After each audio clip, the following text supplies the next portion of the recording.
When the game gets rough and this life just seems so tough, Mek Wi Talk, my people, Mek Wi Talk. When this town becomes an ugly place, don't let it erase the smile from your face. Mek Wi Talk, people, Mek Wi Talk. Conversation is the key, a guiding light for you and me. Spark a talk and you will see. Conflict solver A to Z. World leaders master the art of self-defense just by talk. So people, Mek Wi Talk. Hey, we're living in a world that on ourselves we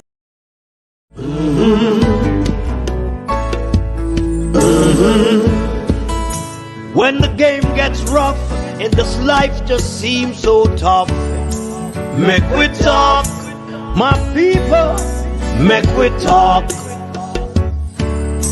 When this town becomes an ugly place, don't let it erase the smile from your face. Mek Wi Talk, people, Mek Wi Talk.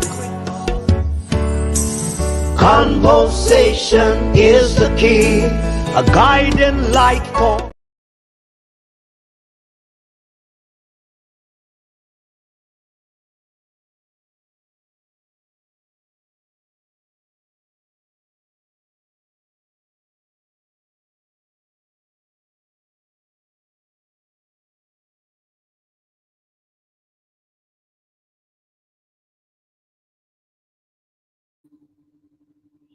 Good afternoon. Welcome back to the Mek Wi Talk program.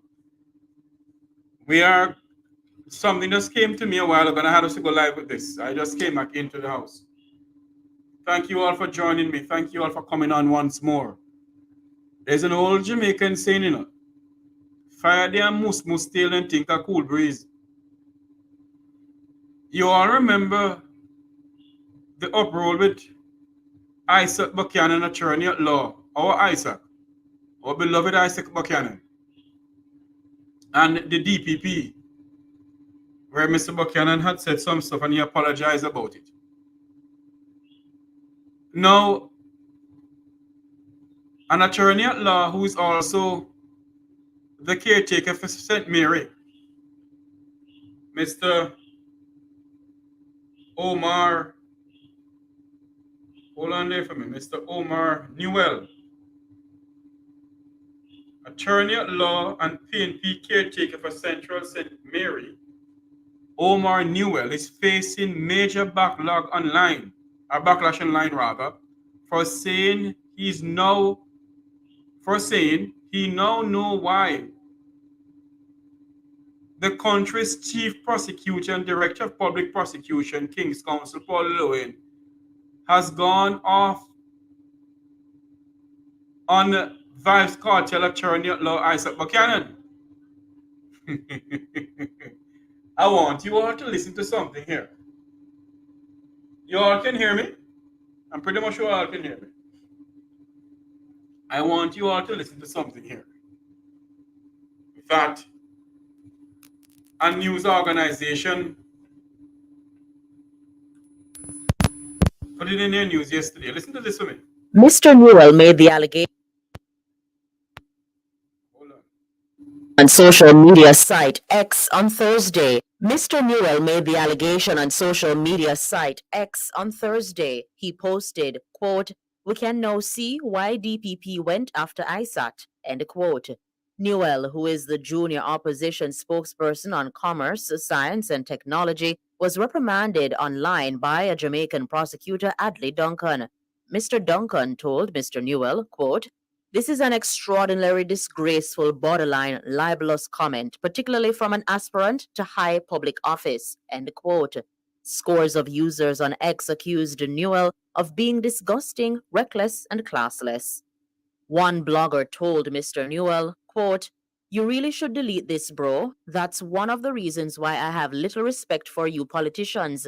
We have an adversarial legal system. The DPP didn't go after Isat, and I hope you're not justifying Isat's extremely disrespectful and misogynistic remark. End quote. Other social media users called on PNP President Mark Golding and General Secretary Dr. Dayton Campbell to rein in Newell. Today, Mr. Newell appeared to scoff at the backlash. In a follow-up post on X, he wrote, quote, "Post just drop in the WhatsApp groups," end quote.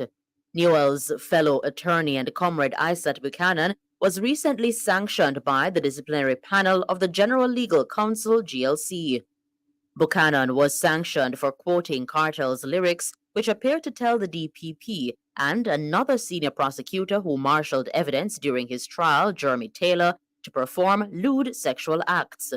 Buchanan apologized for his conduct and resigned as chairman of the PNP's Human Rights Commission after he faced an avalanche of criticism for his remark. He was sanctioned after he was referred to the GLC's disciplinary panel by its chairman and veteran attorney, King's Counsel Denise Kitson.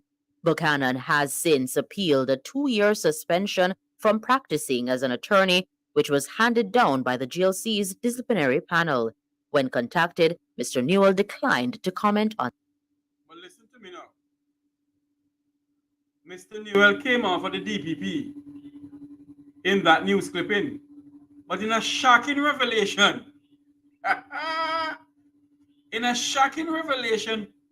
on Nationwide News this morning, the DPP was on the program. And I'll let you all listen to what she said. Hold on there for me. I want you all to listen to what the good lady said. They need the Jamaican government. I don't know why I put up this Fyah there, mous still and think a cool breeze. The Jamaican government need to revise the act. You know what act I'm talking about? The Jury Act. I tell you, so Jamaica has some laws from the 18th century on the book, you know, where they don't revive it. They don't revise, you know. What they do is to put down laws to suit themselves and revise laws that can suit themselves.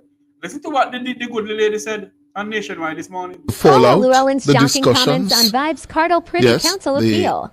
Heat from the Vibes Cartel Privy Council ruling continue. And this morning, for the first time, the DPP was responding since the judgment came down last Thursday morning. And she was asked by Tona and Ricardo about the advice she gave to the judge in the trial after it was revealed that there was an attempt to bribe the jurors. DPP, having been told that all of your jurors in 2014 had been offered a $500,000 bribe, why did you not advise the judge that it was probably best to dismiss the jury, which was now obviously tainted? You see, you are now trying to get me to discuss the matter, and I told you that I didn't wish to. No, but certainly this point, DPP, is important, because here the law lords are saying you advised the judge that you were prepared to proceed even though you knew that the entire panel, 11 jurors, the forewoman told you, had been offered bribes. Wouldn't that mean in your judgment, DPP, that the entire jury, as the law lords have now found, was contaminated and should have been terminated or discharged? Well, first of all, I am not the judge. True, but you gave advice that you were prepared to proceed, and what I'm trying to understand. We were prepared to proceed. But why were you prepared to proceed with a jury that was contaminated? No. All the other factors, that some of which I cannot go into in terms of. So you were thinking about cost. You were thinking about how long the matter had been going. We were also thinking of security issues. There were a lot of other issues that we cannot go into the public domain, and what our information from the foreman was, what she was saying was that all of the attempts had to do with acquittal. Acquittal. Clearly, if it had been the other way, we would have, clearly, given the overriding objective of any case, which is fairness to the accused. But what would have been perhaps planted in the mind of the jurors is, okay, you need to acquit. And remember that these persons, at least two of them, are very famous. So it would have been, as far as the prosecution, when we discussed it, we would have been at those ones at a great disadvantage. This is not the first time. But with the greatest respect, DPP, that's not persuasive, because what I want you to focus on is the fact that the process now had been corrupted and contaminated, and you advised the judge that you were comfortable proceeding with a contaminated and corrupt process. This is not the first time that I have had to deal with jury tampering. And be that as it may, in the exercise of your judgment, why did you not see it fit to bring to an end a matter that had been corrupted? After 64 days of trial? Isn't the interest of protecting the impartial trial greater than the length of time that had elapsed? I agree with you on paper, but I have done other cases where there has been jury tampering to the great negative of the prosecution. I have seen cases, I've seen jury inquiries where the juror, having been questioned, it was quite clear that it was either an accused person or an accused person's relative that approached the juror. And the juror was able to indicate to the court that it did not make any difference. He would still be able to have an impartial situation in his mind. I have had the experience. I've prosecuted many cases. And when asked, I have indicated that we don't have any problem. So in other words, we are prepared to take our chances and just try to make sure that you have a very powerful address. But this, what happened in a couple of the cases I've dealt with, didn't happen during summation. It happened before we got to summation. So I have had the experience before of jury tampering. And I have been asked before, what is my view, being the prosecutor in the matter? And even after the inquiry, it's a judgment. It's quite clear that you don't know if the juror is telling you everything about the encounter with the relative of the accused, but you are willing to take the chance nonetheless. So it has happened. I mean, both myself and Mr. Taylor, who was the prosecutor, we didn't drop from the sky. It's not the first case that we are both having to deal with. And in our experience, we have had to deal with cases where you have issues arising. With the benefit of hindsight, do you regret the submissions you made? You are not going to get me there. You are not going to get me. Well, quite an interesting 5 minutes of exchanges there. And the takeaway for me is the DPP seems to be relying on the fact that in her long prosecutorial career, she has made a judgment call, several judgment calls, in a number of instances of jury tampering. And I wonder, does that make it legally correct? It might be a call that has been wrong. Because surely, based on what we now have from the Privy Council, jury misconduct undermines the fundamental principle of the justice system of the accused being entitled to a fair trial. And the fact that you have been doing it several occasions before does not make it right. Those who have been in such matters, do they have cause, reason to wonder, at minimum. It is, Madam DPP, quite a space we are in.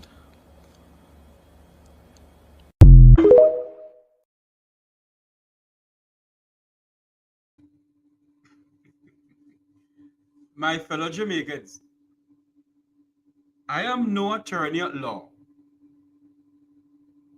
I know when you're doing a little accounting, you do a little law in it. It depends on what accounting course you're doing.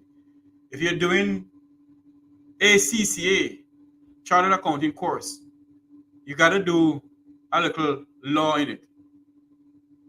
And I don't profess to be a lawyer. But based on what the Director of Public Prosecution is saying this morning, I think the good lady needs to tender her resignation. Because she went as far. If you remember on Mr. Rattigan's program yesterday,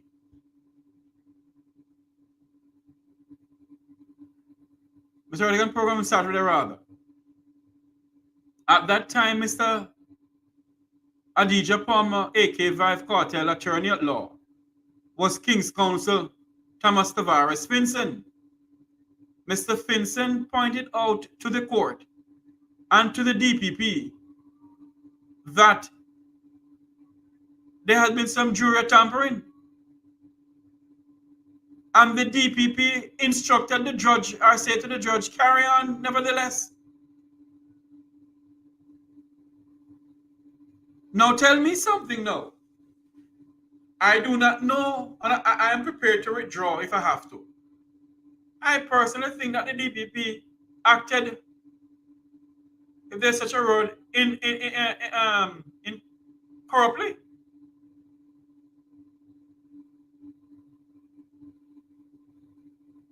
Because if the attorney at law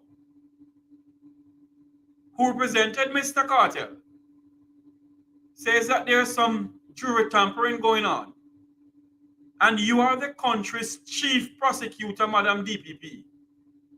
As I said before, I don't profess to be a lawyer. I know nothing about law. But common sense must prevail. And the goodly gentleman from Nationwide, Ricardo Brooks, cornered the DPP. He cornered the DPP for her to admit, and you know, she can't admit the fact that what she did was wrong. The journalists from Nationwide News, not picking up Nationwide at all, but the fact of the matter is, some good journalism work went on there.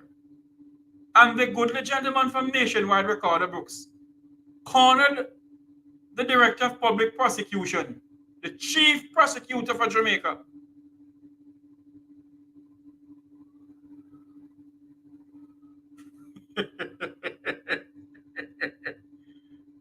Cornered her, you know.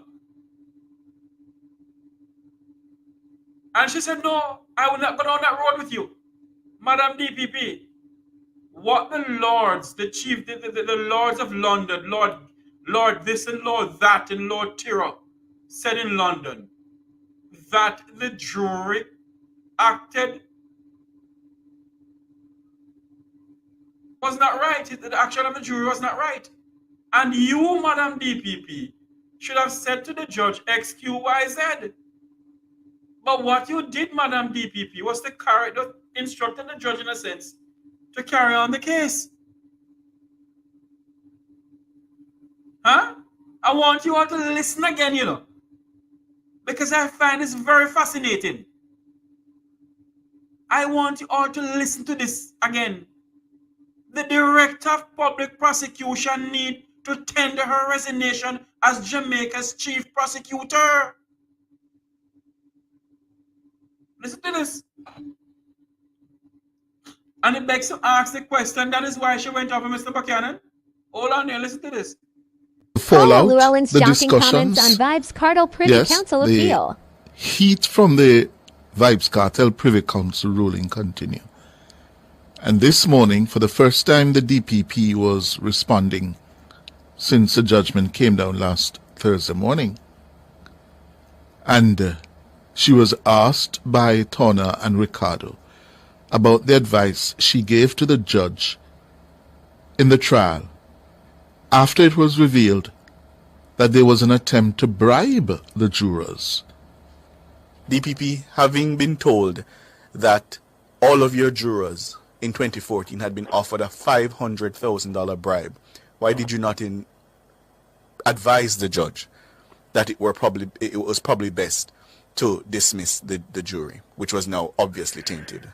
You see, you are now trying to get me to discuss the matter, and I told you that I didn't wish to. No, but certainly this point, DPP, is important, because here the law lords are saying you advised the judge that you were prepared to proceed even though you knew that the entire panel, 11 jurors, the forewoman told you, had been offered bribes.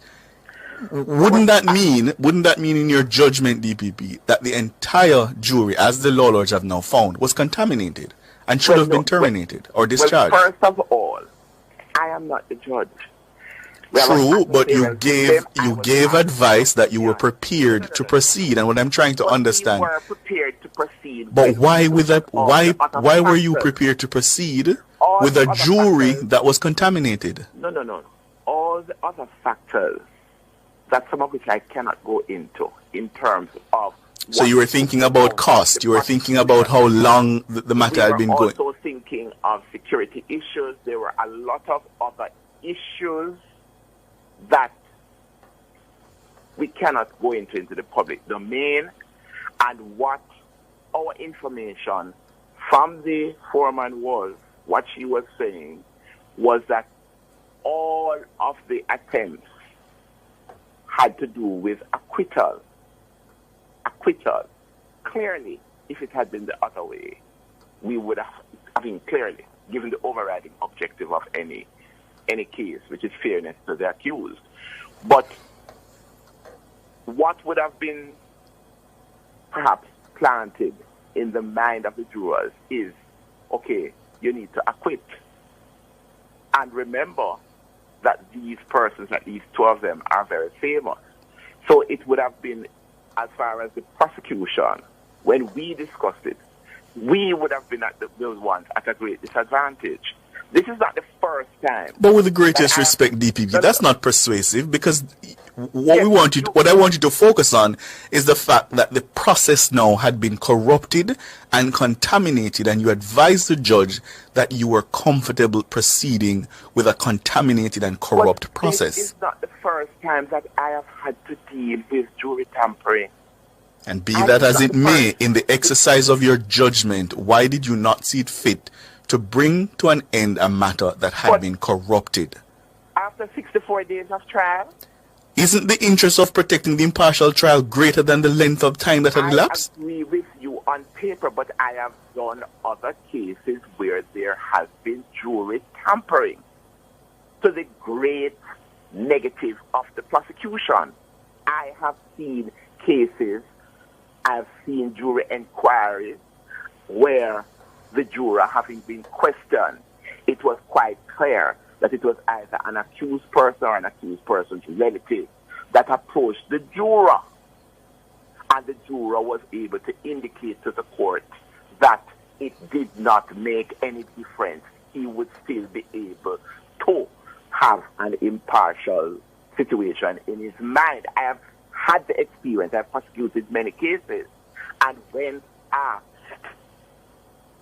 I have indicated that we don't have any problem. So in other words, we are prepared to take our chances and just try to make sure that you have a very powerful address. But this what happened in a couple of the cases I've dealt with, didn't happen during summation. It happened before we got to summation. So I have had the experience before of jury tampering. And I have been asked before, what is my view, being the prosecutor in the matter? And even after the inquiry, it's a judgment. It's quite clear that you don't know if the juror is telling you everything about the encounter with the relative of the accused. but you are willing to take the chance nonetheless. So it has happened. I mean, both myself and Mr. Taylor, who was the prosecutor, we didn't drop from the sky. It's not the first case that we are both having to deal with. And in our experience, we have had to deal with cases where you have issues arising. With the benefit of hindsight, do you regret the submissions you made? You are not going to get me there. You are not going to get me. Well, quite an interesting 5 minutes of exchanges there. And the takeaway for me is the DPP seems to be relying on the fact that in her long prosecutorial career, she has made a judgment call, several judgment calls, in a number of instances of jury tampering. And I wonder, does that make it legally correct? It might be a call that has been wrong. Because surely, based on what we now have from the Privy Council, jury misconduct undermines the fundamental principle of the justice system of the accused being entitled to a fair trial. And the fact that you have been doing it several occasions before does not make it right. Those who have been in such matters, do they have cause, reason to wonder at minimum? It is, Madam DPP, quite a space we are in.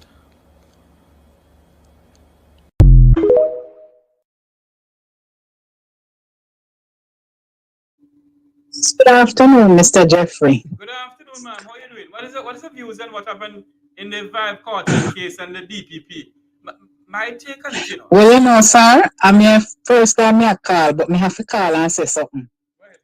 All me know say, this woman here, she need to pack her bags and go home her yard.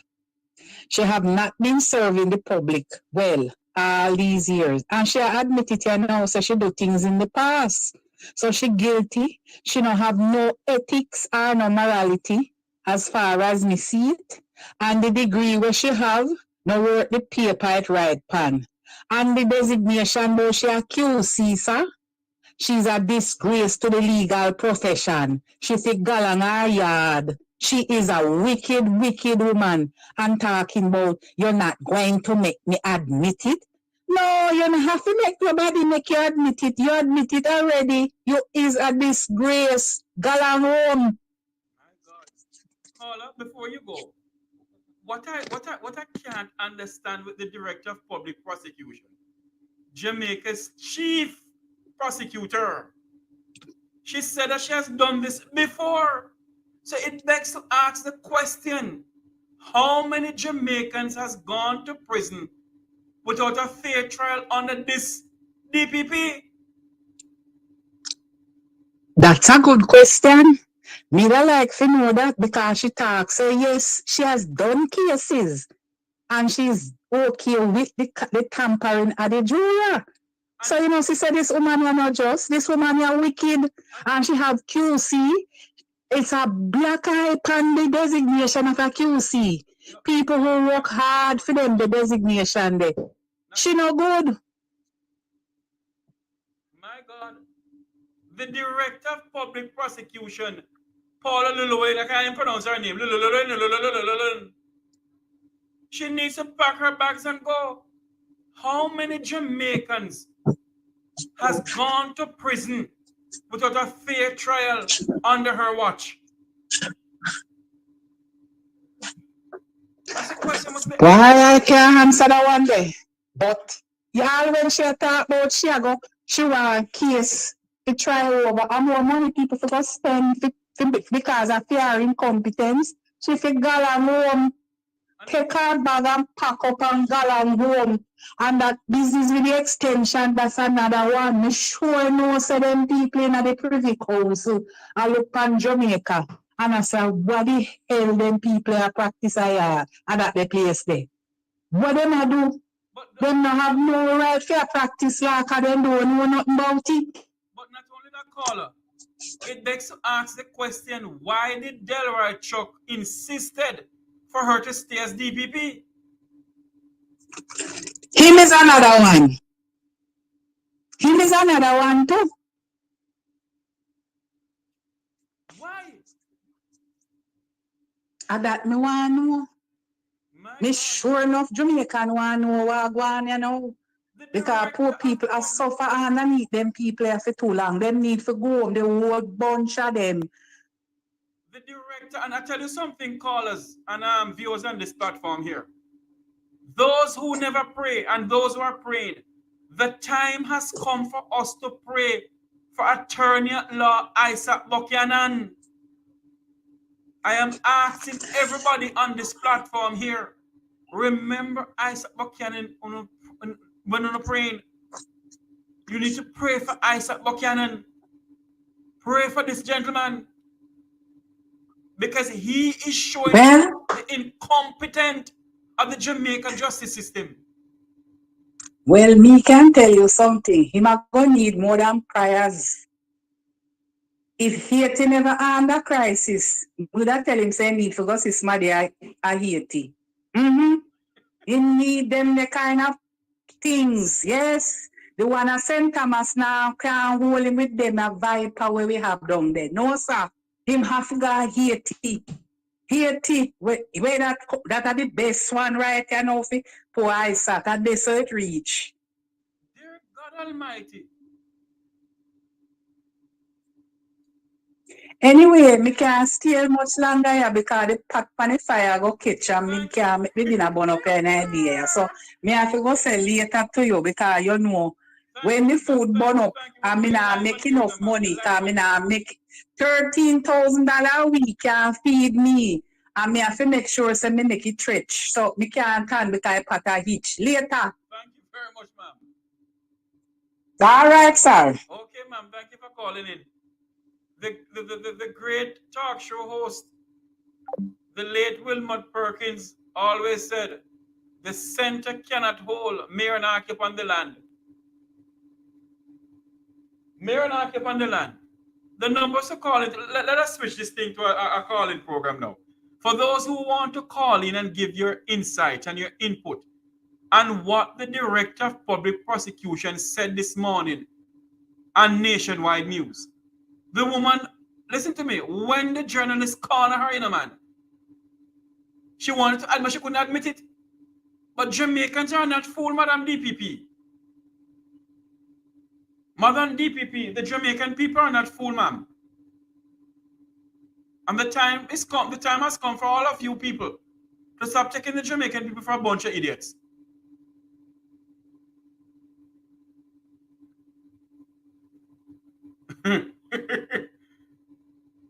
Huh? Seriously? The Director of Public Prosecution believes that the Jamaican people are a bunch of idiots? Madam DPP, what do you take the Jamaican people for?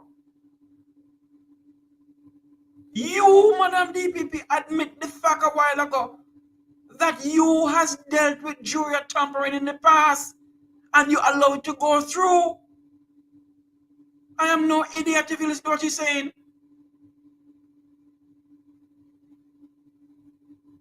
Huh?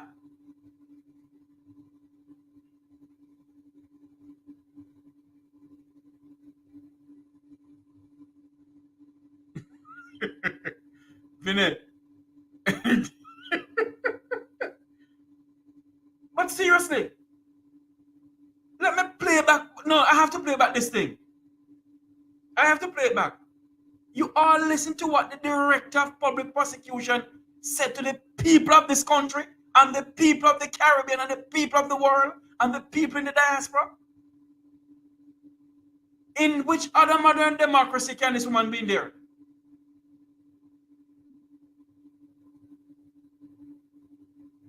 Huh? agree that the persons who the accused said that they killed whatever, they need closure.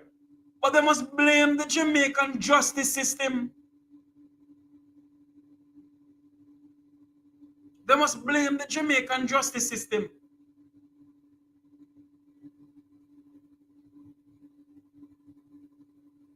Dear God Almighty. Listen to what the Director of Public Prosecution said. She messed up. The Director of Public Prosecution messed up. Listen to this. Paula Llewellyn's shocking comments on Vibes Cartel Privy Council appeal. Heat from the Vibes Cartel Privy Council ruling continue. And this morning, for the first time, the DPP was responding since the judgment came down last Thursday morning. And she was asked by Tona and Ricardo about the advice she gave to the judge in the trial after it was revealed that there was an attempt to bribe the jurors. DPP, having been told that all of your jurors in 2014 had been offered a $500,000 bribe, why did you not advise the judge that it was probably best to dismiss the jury, which was now obviously tainted? You see, you are now trying to get me to discuss the matter, and I told you that I didn't wish to. No, but certainly this point, DPP, is important, because here the law lords are saying you advised the judge that you were prepared to proceed even though you knew that the entire panel, 11 jurors, the forewoman told you, had been offered bribes. Wouldn't that mean in your judgment, DPP, that the entire jury, as the law lords have now found, was contaminated and should have been terminated or discharged? Well, first of all, I am not the judge. True, but you gave advice that you were prepared to proceed, and what I'm trying to understand. You were prepared to proceed. But why were you prepared to proceed with a jury that was contaminated? No. All the other factors, that some of which I cannot go into in terms of.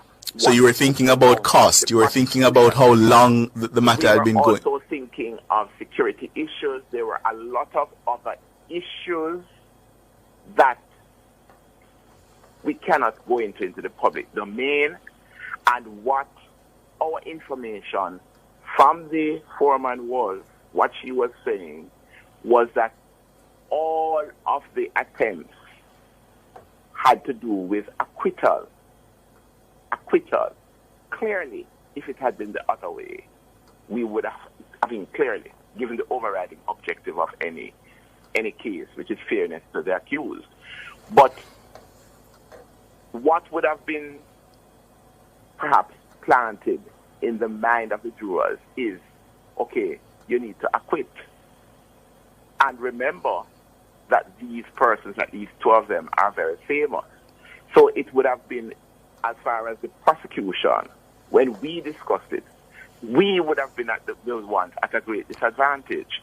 This is not the first time. But with the greatest respect, DPP, that's not persuasive, because what I want you to focus on is the fact that the process now had been corrupted and contaminated, and you advised the judge that you were comfortable proceeding with a contaminated and corrupt process. This is not the first time that I have had to deal with jury tampering. And be that as it may, in the exercise of your judgment, why did you not see it fit to bring to an end a matter that had been corrupted? After 64 days of trial?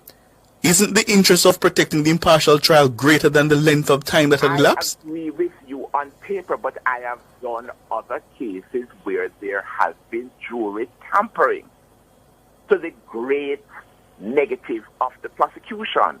I have seen cases, I've seen jury inquiries where the juror, having been questioned, it was quite clear that it was either an accused person or an accused person's relative that approached the juror. And the juror was able to indicate to the court that it did not make any difference. He would still be able to have an impartial situation in his mind. I have had the experience. I've prosecuted many cases And when asked, I have indicated that we don't have any problem. So in other words, we are prepared to take our chances and just try to make sure that you have a very powerful address. But this, what happened in a couple of the cases I've dealt with, didn't happen during summation. It happened before we got to summation. So I have had the experience before of jury tampering. And I have been asked before, what is my view, being the prosecutor in the matter? And even after the inquiry, it's a judgment. It's quite clear that you don't know if the juror is telling you everything about the encounter with the relative of the accused, but you are willing to take the chance nonetheless. So it has happened. I mean, both myself and Mr. Taylor, who was the prosecutor, we didn't drop from the sky. It's not the first case that we are both having to deal with. And in our experience, we have had to deal with cases where you have issues arising. With the benefit of hindsight, do you regret the submissions you made? You are not going to get me there. You are not going to get me. Well, quite an interesting 5 minutes of exchanges there. And the takeaway for me is the DPP seems to be relying on Jamaica's chief prosecutor, King's Counsel, the goodly lady, said that she has dealt with jury tampering before.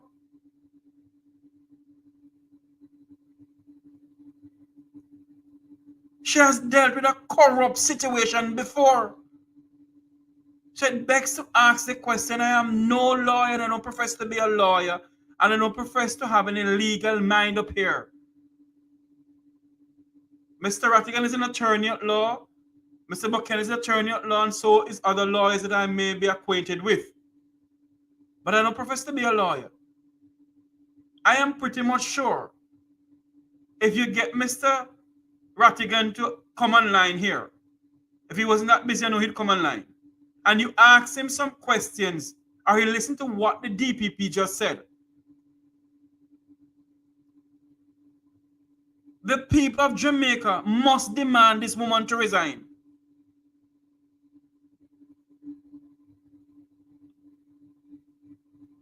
She must resign.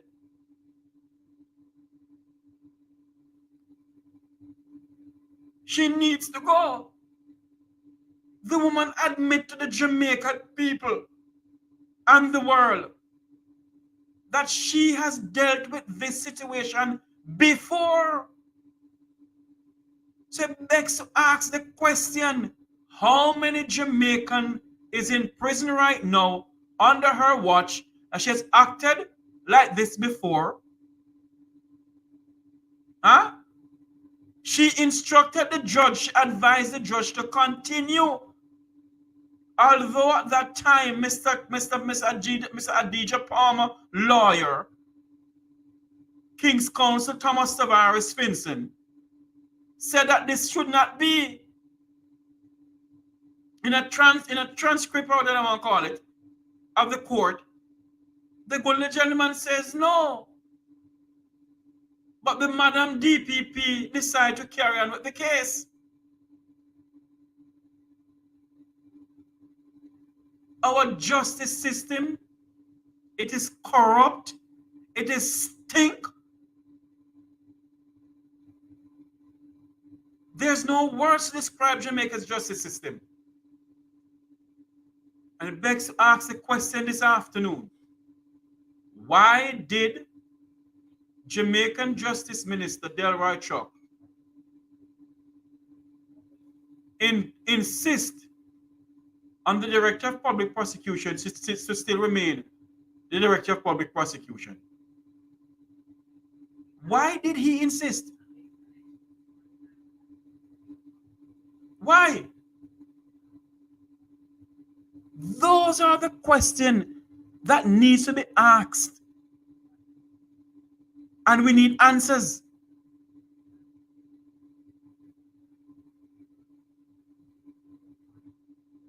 There's a case now, you know, where they charge a gentleman under the new Firearm Act. And they prison the man. And the same DPP is saying that they need to try back over the case because when they charge him under the new Firearm Act, the new Firearm Act was not in laws yet. Yet they charge him under the new Firearm Act.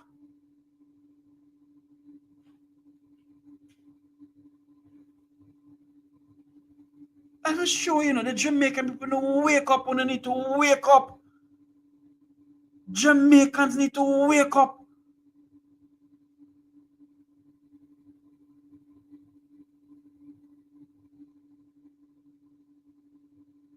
Jamaicans need to wake up. The director of public prosecution admitted to the Jamaican people that she has done this before.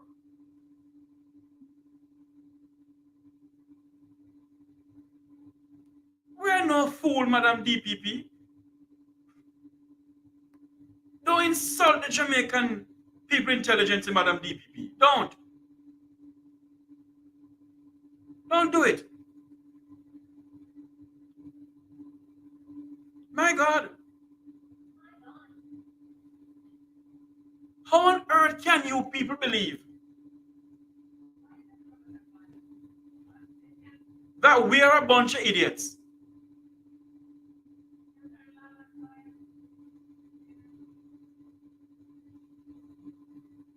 On this live program this afternoon, when you all listen to this, I want you all to call me and tell me what you think about this. Call me and tell me what you think about it. This live program this evening, when you listen to what the director came out of her own mouth, is nobody translated what she said, you know. The journalist cornered her. You know that deep corner of Spurgery, if you come up Spurgery Hill? She was cornered in that deep corner there, you know, by Recorder Brooks. And the woman admitted that she have acted like that before. The number to call into the program is 954-529-8030. What's your views on it? 954-529-8030. I want to play this back over again. Now listen to this, because honestly, fallout, Paula Llewellyn's the shocking discussions, comments on Vibes Cartel Privy Council appeal. Heat from the Vibes Cartel Privy Council ruling continue. And this morning, for the first time, the DPP was responding since the judgment came down last Thursday morning. And she was asked by Tona and Ricardo about the advice she gave to the judge in the trial after it was revealed that there was an attempt to bribe the jurors. DPP, having been told that all of your jurors in 2014 had been offered a $500,000 bribe, why did you not advise the judge that it was probably best to dismiss the jury, which was now obviously tainted? You see, you are now trying to get me to discuss the matter, and I told you that I didn't wish to. No, but certainly this point, DPP, is important because here the law lords are saying you advised the judge that you were prepared to proceed even though you knew that the entire panel, 11 jurors, the forewoman told you, had been offered bribes. Wouldn't that mean... I have a call in line. Caller, good afternoon. Welcome to the program. One moment, please. One moment. Hello, are you hearing us? Lord have mercy, I'm not hearing you. Hold on for me.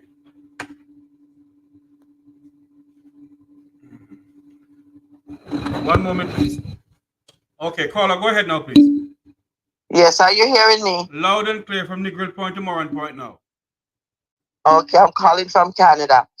First time, I'm one of your silent listeners. Thank you. But I just had to call in my first time. I don't usually do this because I get kind of nervous calling live. Yes. But Jeffrey, this is crazy. What the hell is going on? This lady admitted this. Did she know this was on air? Of course. She calling what? She calling the program, what do I call it now? Producer called her and tell her point blank that she want to come on the program. So I'm pretty much sure she's aware that she was live on Nationwide. But Jeffrey, I really believe she didn't realize. I think she was nervous because this not normal for her to come out and admit something like this. This is a big. I mean, them have to call me now, Prime Minister. Everybody have to come in. Call Mighty God! Call me for what?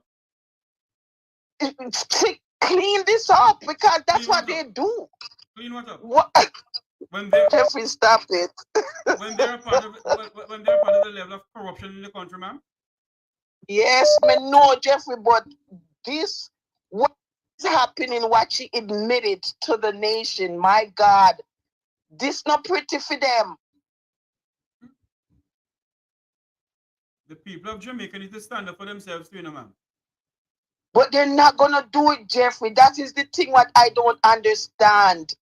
What is it that they want us to do as foreigners that lives in Brad? What do they want us to do? Come home and hold their hand and protest for them? We can't do that for them. They have to get and do it for themselves. I mean, you watch the election and all of them in a green or orange and them are go. And ask anyone of but them. When them for go on with themselves, they're not doing it. Ask any one of them who won the election, they can't tell you either. Them can't tell you. Because I don't know who won the election either. I don't know either. I mean, the amount of hype that they have with the election, them don't have it with the children, them that's dying, with the women that's dying, with the hospital in the stage that it's in, the police. Come on, man. It makes me sick. It makes me sick and angry, Jeffrey.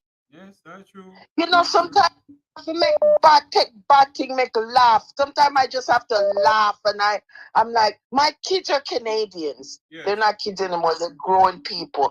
And when I try to tell them this, them say, "Come on, mommy, at Jamaica." That I'm like, what? Thank you know? Thank you for calling. My mama next call coming in. Thank you for calling in. Thank you. Have a good day. Same to you. A pleasant good afternoon. Welcome to the Mek. You can call back now. The number is 954-529-8030. We're live on the Mek Wi Talk program, where we're trying to figure out, for those who want to call in from Jamaica, hold on for me. Here we go.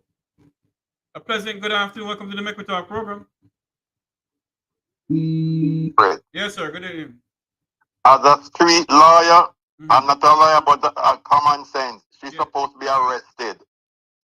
It's corruption. She is admitting she commit crime, and plus she did lock up the person who did what she did, or the male or female. She's supposed to be arrested. She's confessing to crime. She's confessing to crime, corruption. True. So the new commissioner of police supposed to investigate her and lock her up. Because the vice cartel supposed, whether vice cartel or not, supposed to be a fair trial. She's the lead prosecutor. She's supposed to be honest. So what she's confessing to crime, what she commit. Yeah, she's supposed to be arrested, man. It's common sense. I'm not a lawyer, but I call myself a street lawyer. She's supposed to be in Bango right now. You never see that in Jamaica at all, Masa. It's gonna happen. If she don't, they're gonna resign. I'm telling you, she's gonna resign. Andrew gonna force her to resign because what she said this morning. Why Andrew himself not resign? Because, man, gang going on, man. It's a gang, my brother. It's a shame. They are raping the country. They are raping the country, my brother. I'm telling you the truth, man.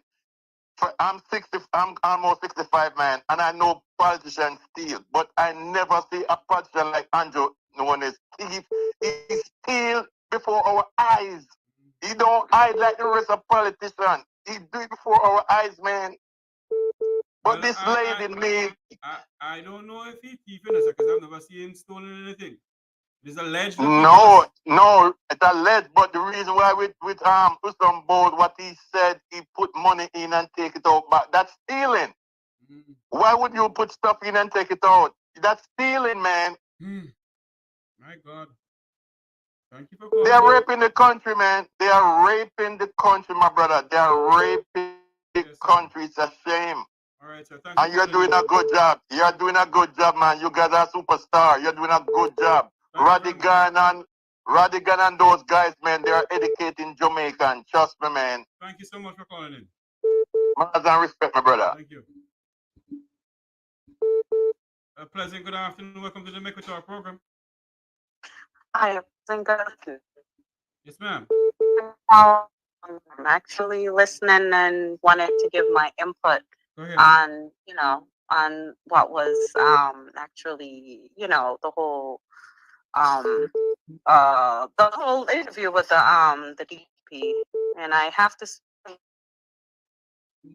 to Jamaica, and how she handled the whole situation, and then, but the thing is, the Bible speak of the truth that it has to reveal itself, and the way she came about, the whole concept, and the way she dealt with the whole situation, it's forbidden. She should have been charged and she should be arrested, and they shouldn't even give her the opportunity to resign. They should have fired her, because whether it's a Vibes Cartel situation or someone else, they all should have gotten a fair trial. And knowing that case was tampered with, shouldn't have allowed. It shouldn't have dealt with first to begin with. She should have been setting an example, And I'm like, this is not right. And the Jamaican people should make sure that she either get fired or resign. Well, she needs to. She shouldn't be sitting there collecting taxpayer money. Jamaica should stand up for their right, because the country's going into the direction as Haiti right now. They have to stand up for their rights. Mm-hmm. Well, so it's just poor, it's a condition situation, and it's not good for Jamaica, because everyone is watching. Yes. Everyone is watching, and everywhere you go, people talking about it, and knowing that Vibes Cartel is so known, yes. It's not fair. Thank you for calling in. You're most welcome anytime. Bye-bye. Thank you for having me. A pleasant good afternoon. Welcome to the Mek Wi Talk program. Jeffrey? Yes, sir. Yeah, man. I want to, if the DPP listen herself, sir. Turn off what you have in the background from them, because I have enough feedback. Turn it off, please. I say, I want the DPP listen herself. Well, I don't know, sir. Well, but the lady there, she should have leave office immediately, man. I'm not any. I just say you're not a liar. I'm not a well learned man either. But I hear the stupidity. I hear the woman stupid, man. This bad. Me I call Jamaica. Me I call from Clarendon. Sit down and listen to the program, man. And this bad, man. Like Cliff no see it, man. That is why. As I say, I just say, big up the station, no nationwide. But Cliff see it too. That is why Mr. Hughes comment on it. Yes. Man, comment on it, man. I'm see the thing, man. It's bad, man. Why? And look, think about how many people in the same card. Look what people might not jail through this woman and get all extension. And they'll write up. Them should have gone, man. Them should have gone today. True. Thank you for calling in, call. I have a next call coming in. Thank you for calling in. All right, sir. All the best, Jeffrey. Okay. Yes, sir. A pleasant good afternoon. Welcome to the Mek Wi Talk program. Where are you calling from? Hi, Jeffrey. How are you? Good, good. Where are you calling from? East Kingston, as usual. East Kingston and Port Royal, are you calling from? East Kingston, not Port Royal. East Kingston. Okay, go ahead. Jeffrey. Yes, ma'am. We're in a dark, dark days. We're in a dark tunnel, you know? Dark more, anything else? And the darkest tunnel me ever seen in my life. And it's no. Is no. The question I'd like to ask. Yes, ma'am. How many cases have gone like this one, or even worse? That's the same question I'm asking. We just sweep underneath the rug. How many cases that come to the forefront? Cases like these that have not come to the forefront. I don't believe it. I don't believe it. You better believe it, ma'am. No, but if I believe it, it's going to stress me out, and I can't take a stress. You can't make these things stress you out, you know. The people of our country need to stand up. And let me make something clear to everyone. I am not a lawyer, nor do I profess to be one. I do not know if the gentleman committed the crime or not. I was not there. What I am saying is this. Even if he committed the crime or he not committed the crime, the director of public prosecution knew about the corrupt jury. Why did she tell the judge to proceed? That's the $1 million question. Why you continue? Why do you continue? And my other question pertaining to this case, where is the young man? That's a big fundamental question that I can't answer you, ma'am. Where is the young man? Boy, we in a back in the days we would get up and we demonstrate even a PGA time. Look how them demonstrate the gas price. I know everybody just sit down and look on this brother. You just have go through and not do it. No wonder when he wants to hold on to election, because when he done, Jerry, we only go walk with one hand in front of it and the other behind us. Jerry Small would answer, you better wait until the dam busts, or when it busts, it must bust. And it have to. It have to. It can't be going on like this every day. You get up is something new, something new, something new. Tell you the honest truth, I'm confused. Don't make it confused, ma'am. Pray for the nation, ma'am. Thank you for calling in. I'm confused, Jerry. I am confused. And please, people, when you're not overseas and calling, that twang now, it not sound good. The twang it not sound good. Oh, the twang in, you know. You want me to twang now? Thank you for calling on. Thank you for calling in, darling. Thank you so much for calling in. The number is 954-529-8030. I see some people was calling in a while ago. Continue. You can call back for me, please. Oh, Lord. So many people have been calling in. Call back for us, please. Call back.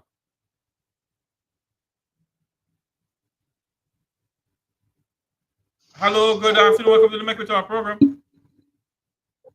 Good afternoon. Good afternoon. How are you doing? I'm not too bad. I'm there work my teeth at the time. Yes, ma'am. No, what me I say. And you want to say in Paula Crumble, Paula Llewellyn. You see, every case of Paula Llewellyn preside over, then we check up it.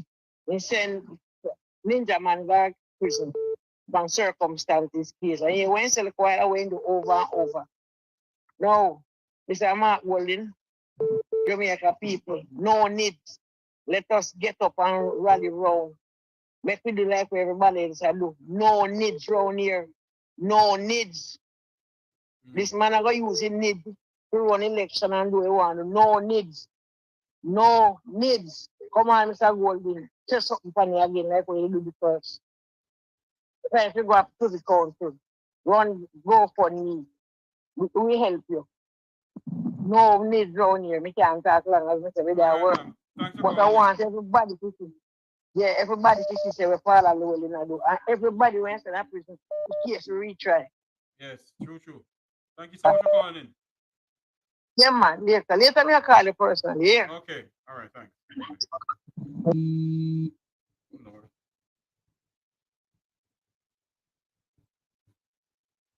Welcome to the Mek Wi Talk program. Person hang up. You can call back. The number is 954-529-8030 as a hot topic this evening. A very hot topic. The Director of Public Prosecution.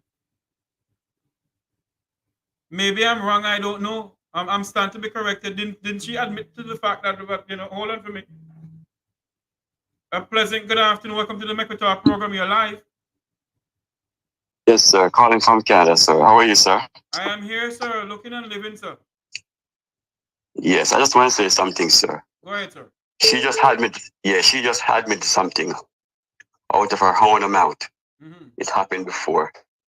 So all those cases that she did before, all those prisoners shall be released, including Vybz Kartel, right of way. Because she has put some innocent people into the prison system. Those people should be released right of way. Because she just explained everything to Jamaica, that she is a liar.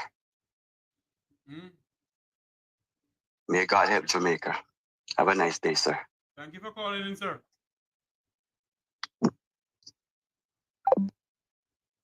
Good afternoon. Those who are listening to us and watching us, welcome to the program. Very hot topic this evening. The views expressed on this program are necessarily the views of the host, nor the Mek Wi Talk program.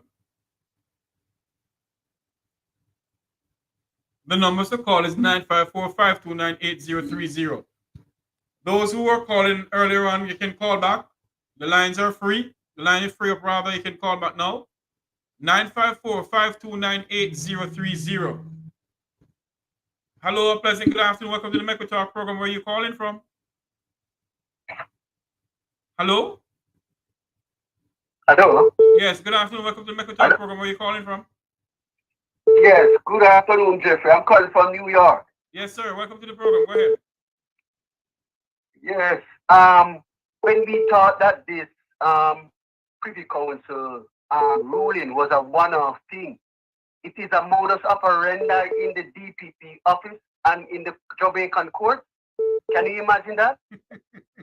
That is the regular way they operate. So this is not a breach. It's a systematic thing that they do. How can this be? Her situation is untenable. She cannot continue. She just cannot continue. It's a systematic, she says, she admitted. She says, we do this. This is not the first time. We don't just drop out of the sky. She said they do it all the time. When the jury is breached, she continue with a tainted jury all the time. This is how she proceeds. She said it. Somebody needs to call for her to give some explanation. That's all I have to say, Jeffrey. But this is really serious. Yes, sir. Thanks for calling in.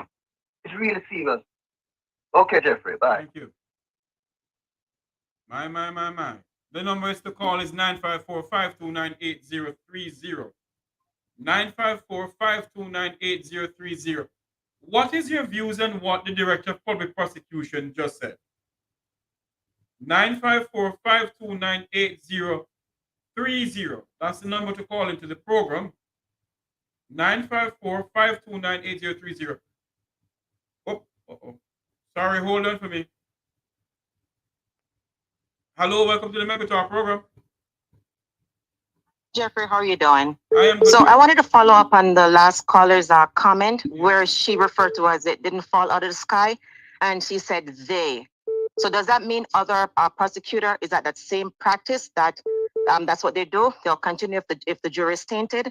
So we not only need to look into what Paula Llewellyn has done, but what about the regular or the other prosecutors? Is that a standard practice for them to go ahead with tampered cases? Thank you. Thank you very much for calling in. Wow, very good question. Very good observation. The number to call is 954-529-8030. A Pleasant. Good afternoon. Welcome to the Mek Wi Talk program. Where are you calling from? Yeah, I call from USA. Anyways, the leader of the country have to do what is necessary to protect the country. We're not slaves, man, and we gotta stop talking about what people say and what people say. We should protect the rights of the innocent, you see me? And when it comes to criminals, if the country decides that they're gonna do like United States and Central Joan go bomb them, we have to stand up with the leader as long as him not bomb innocent people. You see me? Because at the end of the day. Hold on for me.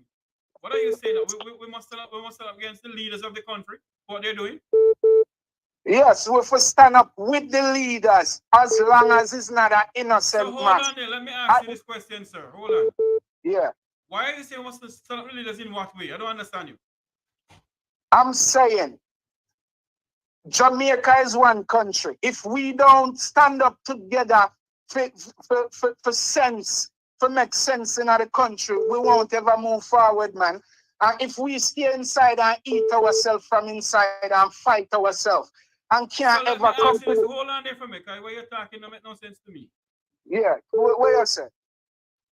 Let me ask you this question, sir. You're saying that we must hug up the corruption in the country. What is corruption? Who make the laws? The corruption is criminal getting away. That's the biggest corruption in the country. Criminal do them crime and get away. We don't have a corruption problem where innocent people go into prison. We don't have that problem in Jamaica. We more have a problem. In, sir. Thank you for calling in. Thank you very much. The number to call is 954-529-8030. If you don't see the corruption going on in the country, then something is wrong. Pleasant, good afternoon. Welcome to the Mek Wi Talk program. Where are you calling from? New Jersey, Jeffrey. New Jersey. Hey, that virgin, they don't know where I talk about, but... Go ahead, sir. That virgin we called before don't have a clue what he's talking about. But my opinion is the DPP should not get a chance to explain herself. She need to go right now.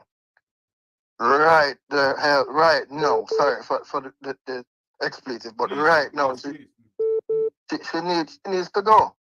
And all well-thinking Jamaican, as the Prime Minister said, should raise them voice in concert for this woman to go right now. Thanks, Jeffrey. Thank you very much, my friend. Thank you. Pleasant, good afternoon. Welcome to the Mek Wi Talk program. Where are you calling from? North Carolina. Yes, sir. Go ahead. Yes, sir, Jeffrey. We need a village lawyer, Jeffrey, to come up against the system. You can represent me? No, me not do law. Me can't do law. I don't know about no law, master. Call Wilfred again. Well, no, Wilfred is an official lawyer, is a village lawyer who wants on this one. Well, no. You know what to call Jerry Small. Oh, yeah, that sounds better. Yes. Sounds better. But what we understand in a simple term from that case, Jeffrey, is as if the DPP, they say, if we have a regular case, just another small case to try, and she have a date to go on, and the time I come up here to go on her date, she just cut the case, and if we go to prison, and she just try the case. She don't have the time to not keep up no time and waste no time. That's basically what I'm saying. So I want the people to understand why DPP really I say, because she don't want to go back after 63 days pass. She don't want to go back over again. She don't really know say an innocent man go to prison. And we don't talk about no individual now, we are talking about a general case. You understand? Yes. If you have the case to deal with, whatever duration of time it takes, you have to deal with the case. True. So if you catch in the middle or you catch close to the end and there's a problem, you have to start it out, and if you have to start over again, start over. Because this case brings an embarrassment to the justice system of Jamaica, you know. It does. Yeah. So have they done the right thing? that 64 day they would have go back over already and set the thing right. And we wouldn't have to go back over it again. But the question, so it's gonna take way more than 64 days now. Yes. Because they do the wrong thing. True. Yeah. You see your question? But the question I want to ask though. Yeah. Can they try a person for the same case 2 times? Yes, a lot of things can happen. Yeah, it can happen. Because you can have additional evidence come on later on. True. New evidence can come up. But the thing is this. The result can be worse. So there's no prediction as to what the result is going to be, even in this case or in any other case. But somebody was saying, we must remember that they said it's alleged that the gentleman was the one who tried to bribe the jury. Yes. So he should have been dismissed and they should have got a new one to replace him. But the thing is this, they couldn't just replace him and try the case same way. Because that new person that come on would have need time to brief on what is happening so he can make a decision. You understand me? So they will have to start it all over again because he would be less informed, if that's the right word I'm using there. You understand? So it wouldn't feel for him to make a decision because he wouldn't have enough information compared to the others. You understand what I'm saying? So they would have to go all over it back again to brief whoever come on last so that he or she can make a good decision. Right. And that's what they didn't want to go through. They rather know say somebody innocent end up in prison or whatever. We're not dealing with a personal case here. We just talk general term. You understand what I'm saying? Yes, sir. All right, so thanks for calling in. You're welcome, man. Have a great day. Have a great evening. Thank you. Thank you very much. Bye. Yep. Wow. The number to call is 954-529-8030. Remember to like, share, and subscribe. Hit the bell icon when we come on to know that hit the bell icon to know when we go live. The number to call is 954-529-8030. Hit the bell icon to know when we go live. Pleasant good afternoon. Welcome to the Mek Wi Talk program. Where are you calling from? Hi, Jeffrey. I'm phoning from the UK. I've just got a quick question. I would like to know what's the core of conduct for the DDP, and also if she's comfortable to have a retrial in cartel case. Why wasn't she comfortable at the stage where the corruption was highlighted? And in reverse to that, does it not mean that she's like literally going back to the same place where she didn't want to go in the first place? Because if she's saying that because it was 64 days and she didn't want to go back because of money or whatever, to have a retrial now for Vybz Kartel, isn't that the same thing that she run from, she's going back to?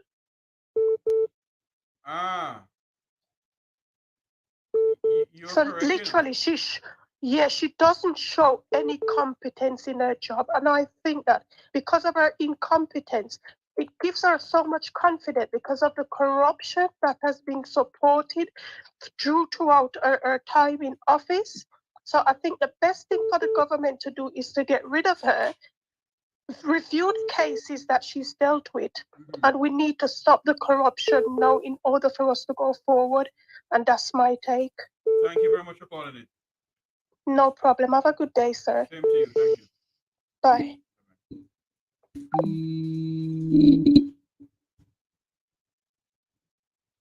Pleasant good afternoon. Welcome to the Mek Wi Talk program. Where are you calling from? Hello?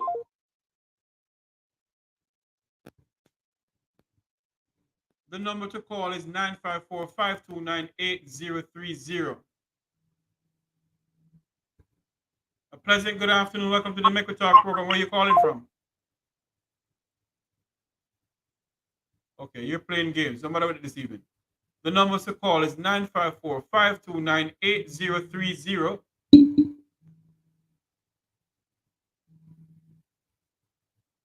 Good afternoon. I'm live on air. How can I assist you? Hello? I'm live on air. I'm live on air. Okay, no problem. A pleasant good afternoon. Welcome to the Mek Wi Talk program. Where are you calling from? I'm coming from Sweet Seat, Florida. Yes, Cousin sir. Jeffrey, Yes, sir. listen me good. The higher the monkey climb, the more him exposed. She should have taken and come out when she had time to come out and don't make more embarrassment for embarrassment. Catch her, you understand me? And if you could pause your program, if you could play the Cabra. Oh, you mean my Cabra clip? Then you saw me if you do it, man. If you talk on the show, man. Spice up the show, man. Play your song, man. Make a find. Yes, man. That's right. We're a family. That's right. Yeah, man. Be with it, man. God bless and take care, yeah? Yes, my brother. God bless you. Listen to this now, people. Remember to like, share, and subscribe to the channel. Listen to this. Unity is strength. Make we reason. Make we talk. If we see corruption in any shape or form, we're going to highlight it. Make we talk. Jeffrey Tavares represents yard and broad and the entire diaspora. As long as it affects the life of our nation, uncover the truth. Make we reason. Make we talk. And we don't care about no vumva viva va. No upper echelon. Nobody is not above the law. As long as it not help Jamaica. Make we talk. Make we talk. Yes, good afternoon. Welcome to the Mek Wi Talk program. Good afternoon, sir. Yes, sir. Where are you calling from? Yeah, I'm calling from the UK, but I think I was set up by a friend of yours. You know. Somebody who was watching your program who wanted me to give an input or ask a few questions. Hold on. You're a lawyer? One moment. Don't move. One moment. Don't move. Just give me a moment, please. Don't move. Viewers, give me 1 moment, please. Let's take a quick commercial break. Don't go anywhere, please. Give us a moment here, please. I beg of you, don't go anywhere. We got to take care of something right here, right now. Please do not go anywhere. I beg of you all, just give me a few minutes. I'm going to take a quick commercial break. We'll be right back.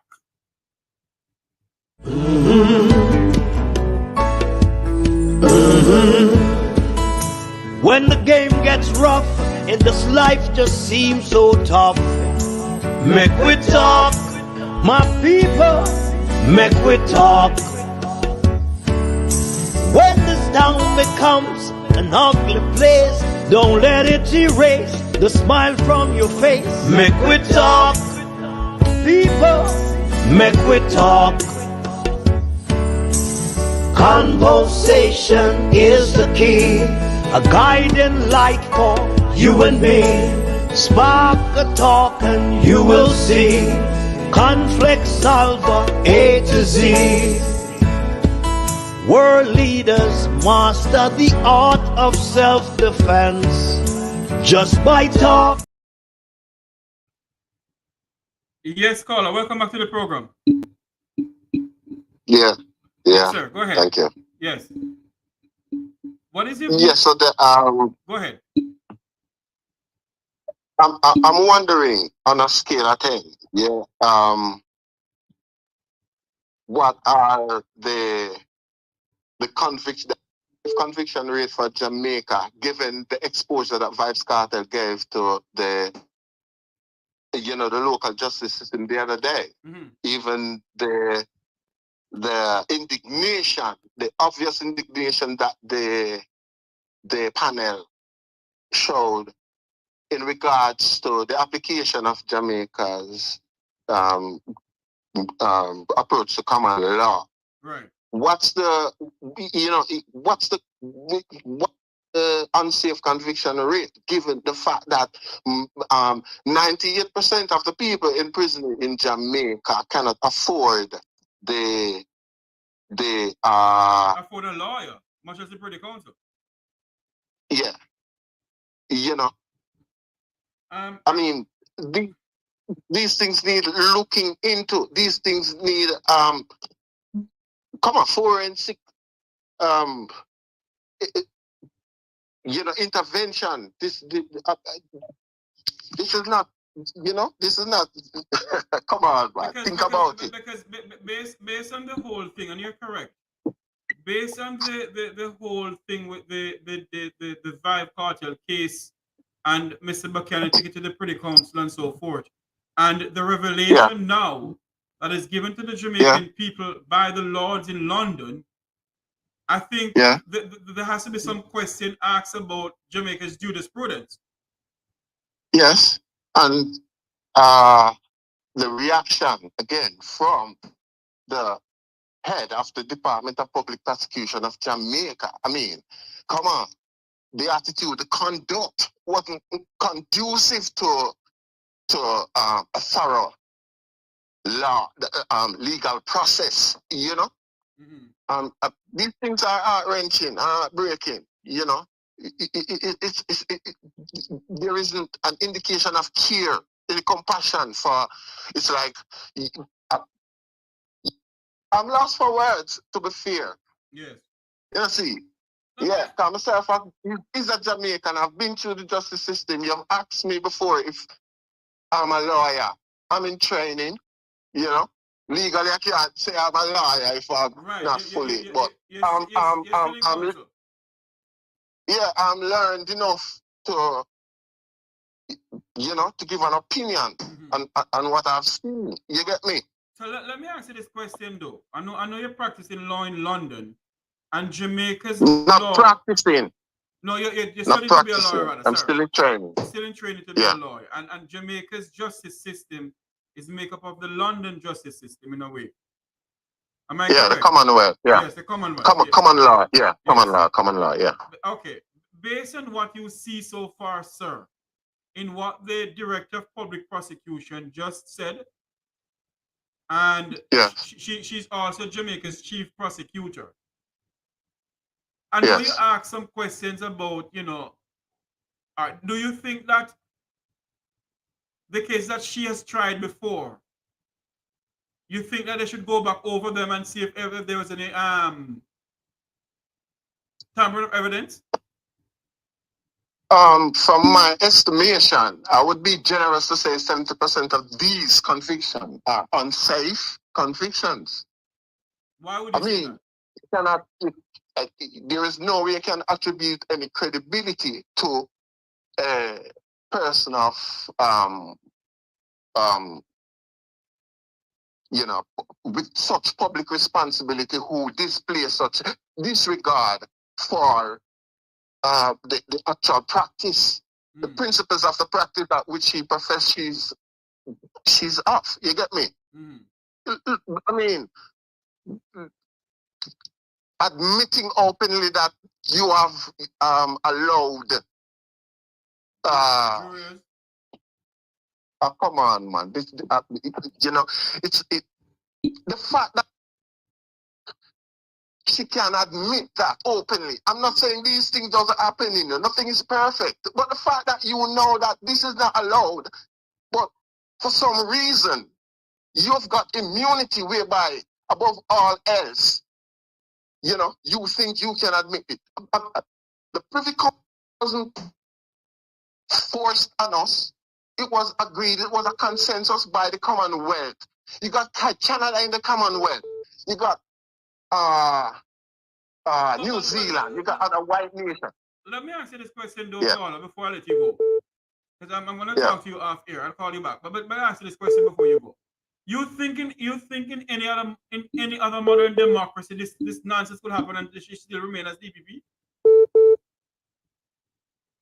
It's impossible. That's what I'm saying. You know, it's impossible to happen, and it's even impossible. It's even amusing that we're having this conversation whether or not she should remain in the position. Okay. All right, my friend. I'll call you off air. All right. Thank you very much for coming on. Sure. Thank you so much. It's good to have a legal mind in a sense to come on and speak to us, you know. The number to call is 954-529-8030. 954-529-8030. Greetings, Jeffrey. Okay. The person who sent me a WhatsApp a while ago said greetings. If you want to call in, call me. The number to call is 954-529-8030. Sorry, 954-529-8030. 954-529-8030. That's the number to call into the program. I tell you something, you know.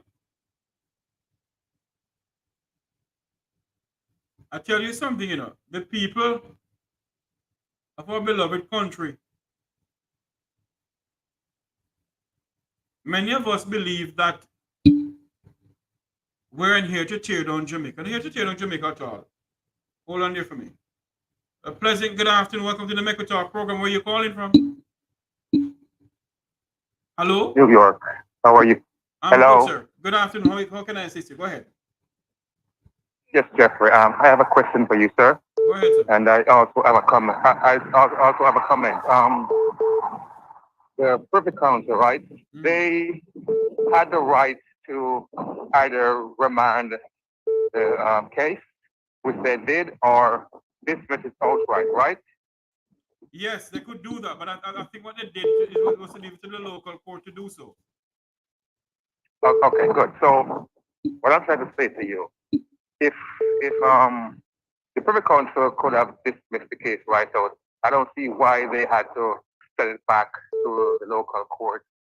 I think what they did, you know, I think, as I said before, I'm no lawyer, but I'm just assuming, and it's not good to assume anything. But I think why they did it is because they want the jurisprudence in Jamaica to, well, I don't know. Let me not comment on it. I don't know why they did it. I don't know. Because I also fault them for that, to be honest with you, because if they see that somebody evidence is tampered within, yes, why didn't they just go ahead and just say, okay, this is done? You squashed it, so why couldn't you just say, okay, I squashed it, so let these guys go home? Don't squash it, just reverse it. Let it go home. True. Because now you have this problem, Jeffrey, where the DPP now is going to stand in the way of this case, where she's going to decide whether or not to retry or cut and free. But I think if Jamaica has London as the final court of appeal, and if London handed down a judgment, they have to go to what London say. Go back London say. They just can't just forget about it. Right, but Jeffrey, no, it went back in the hands of the DPP. She can now decide whether or not she wanna release them or she wanna retry them. Well, you have a point there. It's in her hands. Mm-hmm. Yes, she now has the decision. Nobody else. That's she. Mm-hmm. It doesn't necessarily have to be retried. She could say no, we can't retry it because maybe the guy can't get a fair trial. So let's not even go there. But they could also retry it and have a bench trial where there is only a judge, no jury. Well, because it's going to be hard for them to find jury. Yes, with this case, that's true. You have a point there. People who don't want to even volunteer to do that, people would shy away from it, and then everybody knows about the case. But the case is very old. Right. So, well, let us see what's going to happen, sir. Thanks for calling in. Thank you very much, Jeffrey. Keep up a good job. Yeah, man. Remember to like, share, and subscribe to the Mek Wi Talk YouTube channel. Thank you very much for calling in. That's me right there. Thank you, man. Bye-bye. Wow. A lot of people have some interesting views and interesting comments. The numbers to call is 954-529-8030. It's also a WhatsApp number. This number is also a WhatsApp number. You can call in. Okay. Our next call coming in. Hello, good afternoon. Welcome to the Mek Wi Talk program. Hi, good afternoon, Jeffrey. How are you, man? I am here looking and living, my brother. You're live on air. Yes, man. Calling from yard, you know. Voice is sound familiar. Yes, man. I was shocked when I heard this revelation today on the nationwide program. Really shocked, really shocked. Let me ask you a question, sir. As a Jamaican living in Jamaica, and you hear Jamaica's chief prosecutor gave an admission, in a sense, of something that has been done before. Yes. Do you trust Jamaica's justice system, sir? No, not as it needs to be rolled for that, you know. Any decent democracy it wouldn't just end like this. She would just have to go. All right. Thank you for calling in. Yes, sir. All the best, my brother. Okay, thank you much. Pleasant good afternoon. Welcome to the Mek Wi Talk program. Where are you calling from? Boston, Massachusetts. Yes, sir. How can I assist you? Yeah, Mr. Jeffrey. Yes, sir. Listen, I have a story to tell. A little short, quick story. Okay? Please, a little bit short for me. Okay. Huh? A little bit short for me. All right, yeah, man. Now, Boston, not Florida, okay? There's a sheriff. Hold on for me. You have some TV on in the background or something there?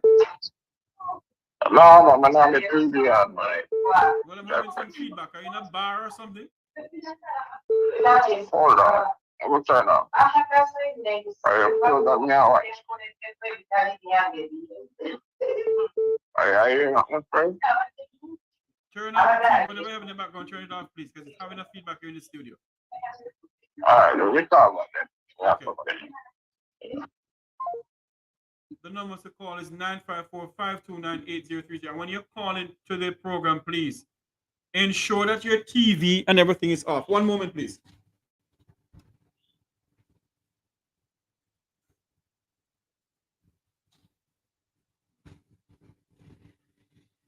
Yes. Oh, Lord. Sorry about that. Ensure that your TV and whatever device you're watching us on is turned off, please, because it's having a feedback here in the background. The number to call is 954-529-8030. It's the number to call in. Good afternoon. Welcome to the Mek Wi Talk program. Where are you calling from, please? I'm calling from Jacksonville, Florida. Yes, Thank you for taking my call.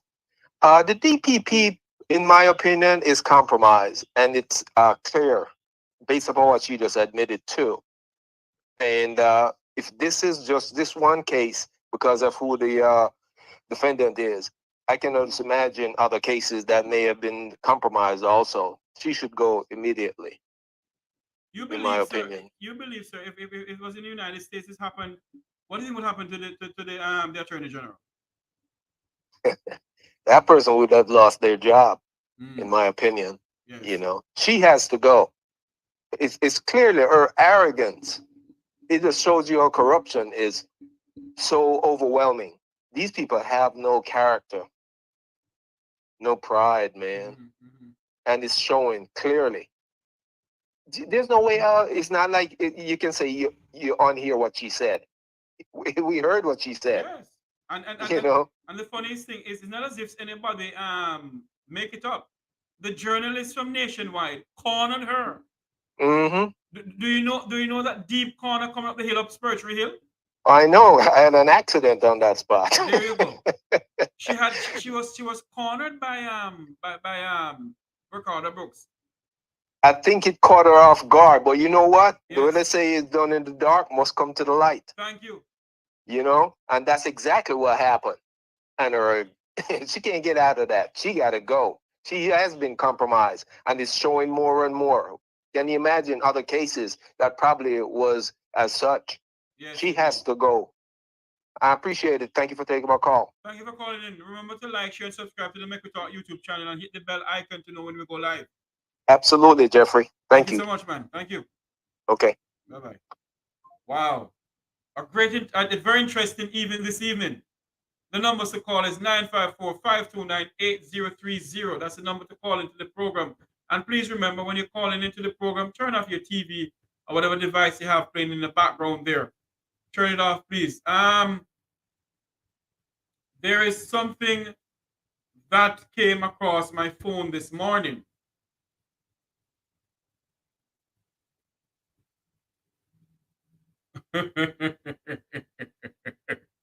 You're so correct. A good friend of mine saying to me, why am I upsetting myself when the purse is being paid $6 million? Wow. My. Anyway, let's not get into that part. And I won't read any more online. The numbers to call to the program is 954-529-8030. 954-529-8030.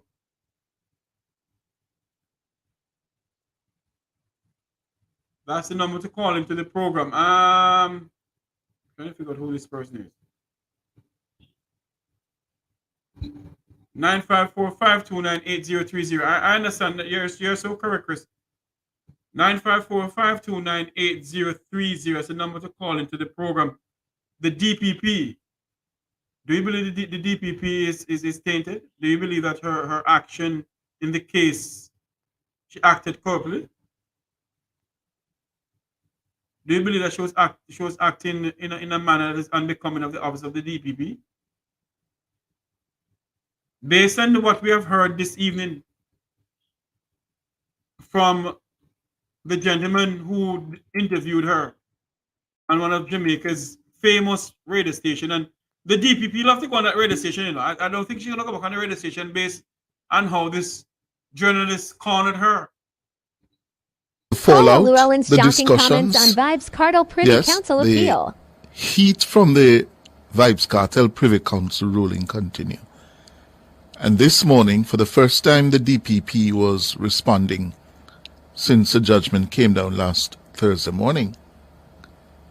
And she was asked by Tona and Ricardo about the advice she gave to the judge in the trial after it was revealed that there was an attempt to bribe the jurors. DPP, having been told that all of your jurors in 2014 had been offered a $500,000 bribe, why did you not advise the judge that it was probably best to dismiss the jury, which was now obviously tainted? You see, you are now trying to get me to discuss the matter, and I told you that I didn't wish to. No, but certainly this point, DPP, is important, because here the law lords are saying you advised the judge that you were prepared to proceed even though you knew that the entire panel, 11 jurors, the forewoman told you, had been offered bribes. Wouldn't that mean in your judgment, DPP, that the entire jury, as the law lords have now found, was contaminated and should have been terminated or discharged? Well, first of all, I am not the judge. True, but you gave advice that you were prepared to proceed, and what I'm trying to understand. We were prepared to proceed. But why were you prepared to proceed with a jury that was contaminated? No. All the other factors, that some of which I cannot go into in terms of.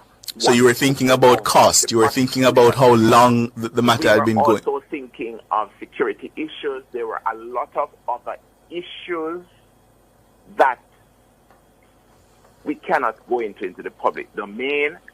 And what our information from the foreman was, what she was saying, was that all of the attempts had to do with acquittal.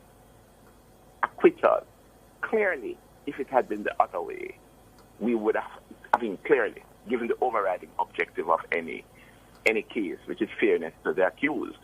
But what would have been perhaps planted in the mind of the jurors is, okay, you need to acquit.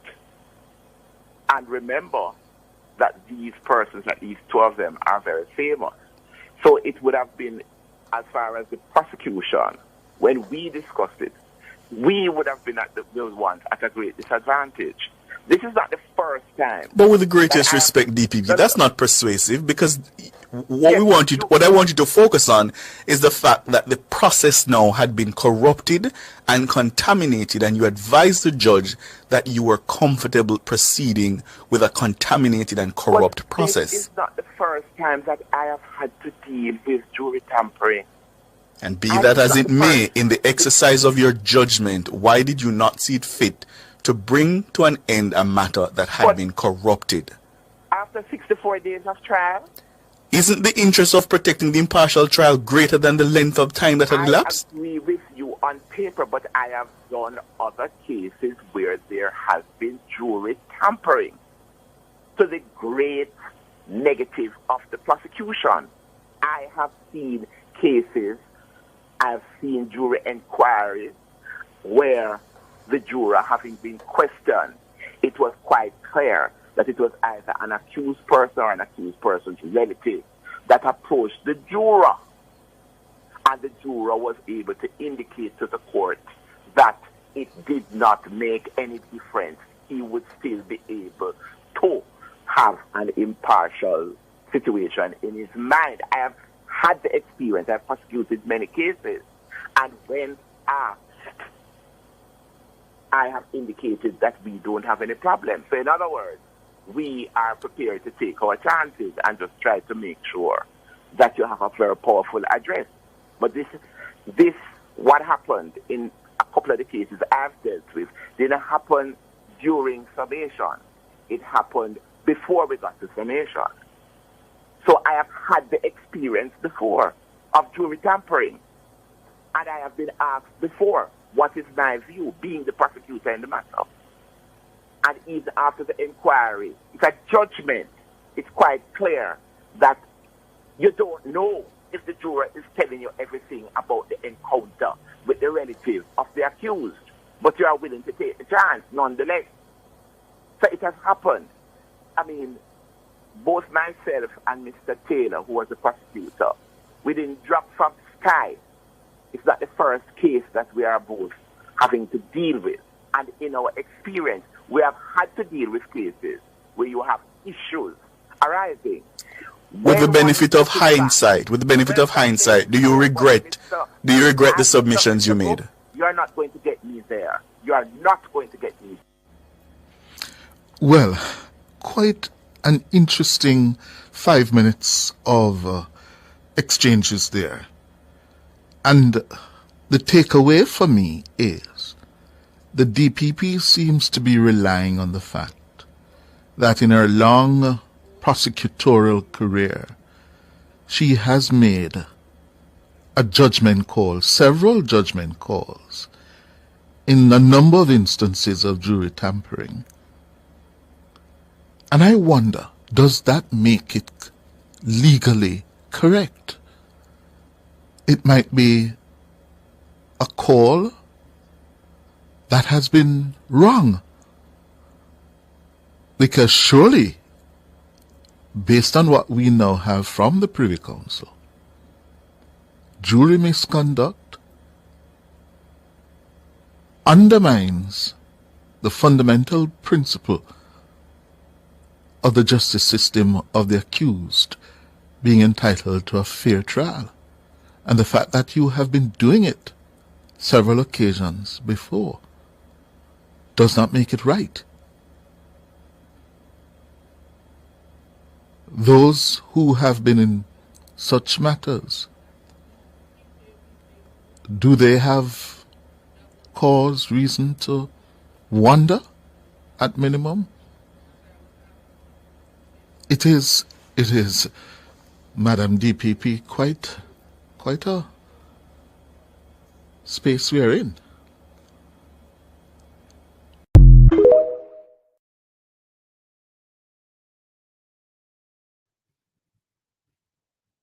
Quite a case we're in indeed. I see an item of news just coming in to me. One moment for me, please. And the news is that the Director of Public Prosecution, DPP, Paula Llewellyn, say her office will ask the Court of Appeal to order retrial in the Vive cartel and his 3 accused cases.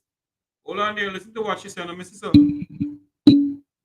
I believe we would be obliged to, given the strength of the case for the prosecution that was put up, and given the authorities and the case law. I think that, as I reflect going forward to my retirement next year, I have been too successful in seeking to, and I'm happy about it, to sensitize the public, to sensitize the media, to try to explain a lot of complex issues. Very often, and I say this, when you have knowledge of the state of the law in any particular area, for example, retrial, the prosecutors are obliged to go on a particular path.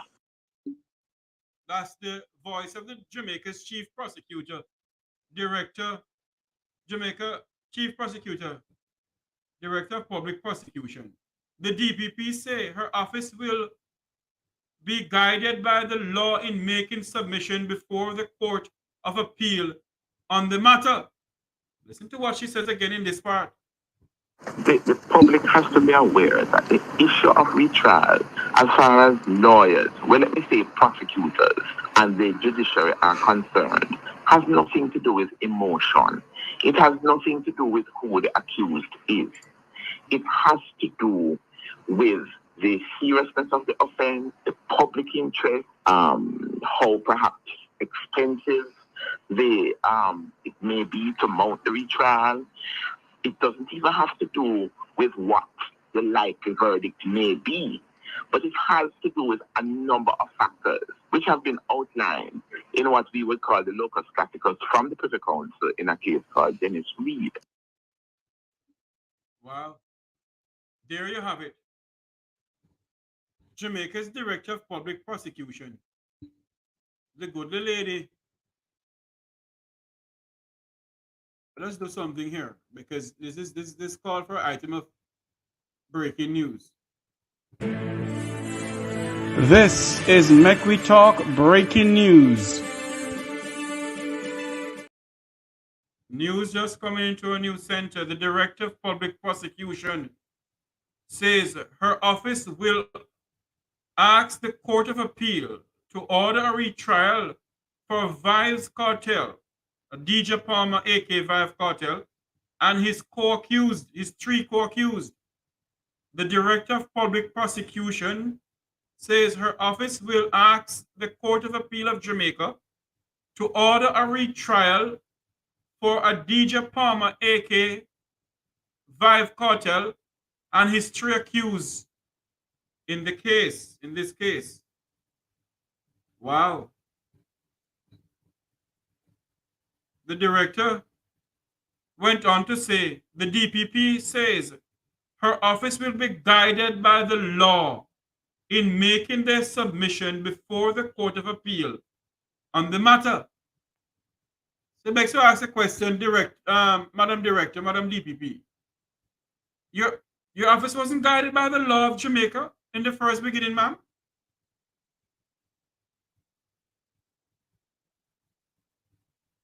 Madam DPP, your office wasn't guided by the law of the land when you allow a tainted jury to sit on the case same way, ma'am. It doesn't matter if a person commits a crime. They deserve to have a fair trial, Madam DPP. Every single Jamaican is required under the Constitution of Jamaica to have a fair trial.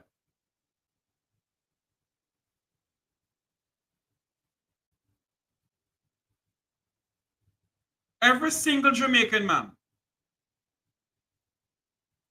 whether they're a murderer, a rapist, or what, they are required for a fair trial, Madam DPP.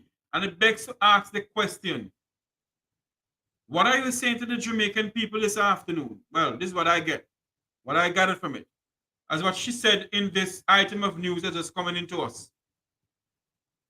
The Director of Public Prosecution, DPP, says her office will ask the Court of Appeal to order a retrial for a DJ Palmer, aka Vybz Kartel, and his three co-accused. She went on to say in the last paragraph of the news, the Director of Public Prosecution says her office will be guided by the law in making submission before the Court of Appeal on the matter. So, Madam DPP, your office wasn't guided by the law before.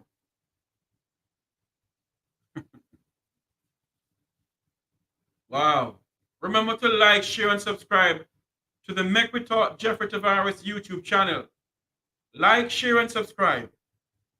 Wow, wow, wow, wow, wow. This is something that we need to look into.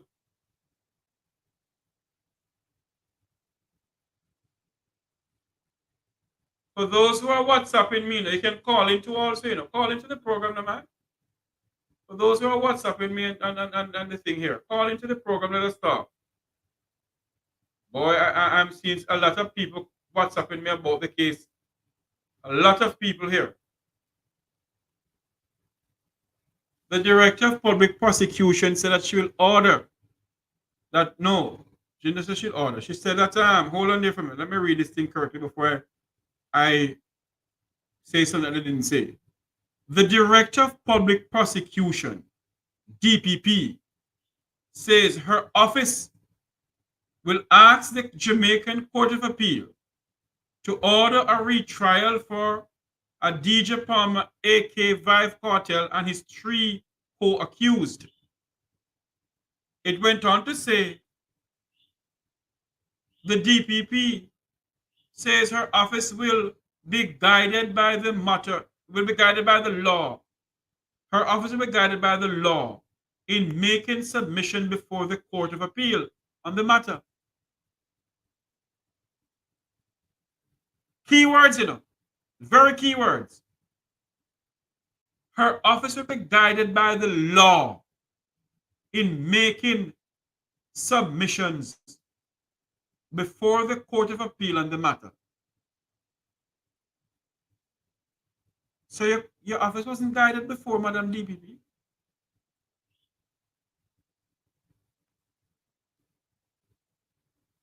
Madam DPP, your office was not guided before on the matter that is before the Jamaican people this afternoon. Where the Lord, this and the Lord that of London rather, handed down that this case should go back to the Jamaican court. Because this case is tainted. Good afternoon, welcome to the Mek Wi Talk program. Yes, Mr. Provost. You broke your bone. Sorry. Paula Llewellyn, credibility is below 0 because the whole of them in the corruption. You understand? So what she's saying now means nothing. It means nothing. Yeah, she says she's on her way going out. So they will do just about anything. She's on her way going out. So they will do just about anything. They don't care about justice. They don't care about people innocent or guilty. They don't care. Yes, ma'am. You understand? And she what's wrong with you? Remember you're live on air, ma'am. Sorry. Yeah, and she I'll call her back. Let me call her back. Okay, ma'am. Thanks very much. A pleasant good afternoon. Welcome to the Mek Wi Talk program. Where are you calling from? Good. Calling from St.Mary in Jamaica. Yes, ma'am. Good afternoon. How are you doing? I am good, How are you doing? I'm blessed to be alive today. Give God thanks. Indeed. Go ahead. Okay, Mr. Tavares, I want to understand this case, you see. I cannot understand because it went to the highest court. And it is back in Jamaica again for a retrial. Why did it go to the highest court from before? I don't understand. I just want to get some understanding about it. And what the DP is saying, no. So our office was not secure from before. I don't really understand. I'm trying to see if I can get to understand what is going on. I think what happened, Mr. Palmer, Mr. DJ Palmer, aka Vive Cartel, yes, sir, feel that he did not get a fair trial within the Jamaica's jurisprudence, man. Yes, sir. So what he did was to hire one of Jamaica's youngest attorney at law. My husband, that you know. Oh, you mean Isat Buchanan? Isat, yes, sir. I just love him. One of Jamaica's youngest and finest attorney at law. Yes, sir. To take the case, when Mr. Buchanan took up the case and realized that he needs to take the case to the the London-based Privy Council. Yes, And he sir. did so. Yes, sir. So apparently when the case was before those lords of this and lords of that in London, Yes. they realized that something was wrong. Okay. They realized that and it's in a transcript where Five Cartel former lawyer realized that there was something going on in the sense of tampering and all sorts of shebang around.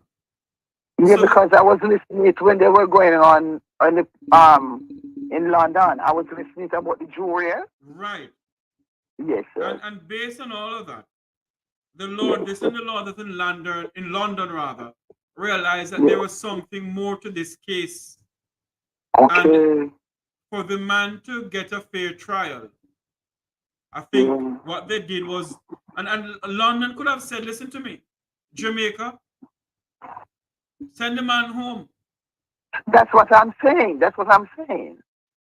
Because London have the authority to do so, I presume. Yes, sir. Yes. Don't take my word for it, because I'm not a lawyer. Yes, yes.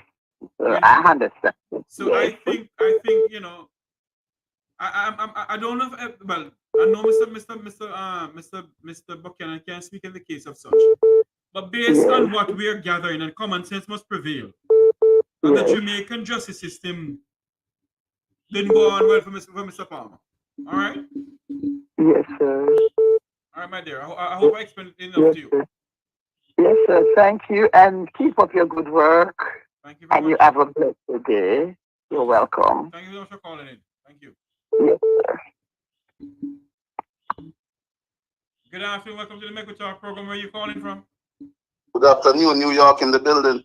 Yes, New York. What's going on? You all right now? Yes, yes. Oh, okay, okay. You know, weather getting nice and everything. But yeah. So about the case, you know, I understand what the Privy Council, what the Privy Council did. What they're trying to do is trying to give it a balance. Basically, they said like, all right, both of you can prove your side. You know, so like, do a retrial? You want to prove if you're telling the truth, or you're going to prove if you're doing the truth. So basically, probably just down between, because maybe like they want to see like a balance. So that means like if the evidence is not there again, because remember, the phone evidence is compromised basically, and the jewelry was compromised. Yes. So what else do they have to prove? So if you want to lock him up, then prove that you're going to get the things to lock him up then, and more evidence to lock him up. So they're trying to create a balance. Okay. All right. Yeah. Thanks for calling. So, all right. Thank you. Okay, bye. Pleasant good afternoon. Welcome to the Mek Wi Talk program. Yes. Why is it so much of an issue with this case, with all the DPP and the entire legal forces? Why is it so much of a problem?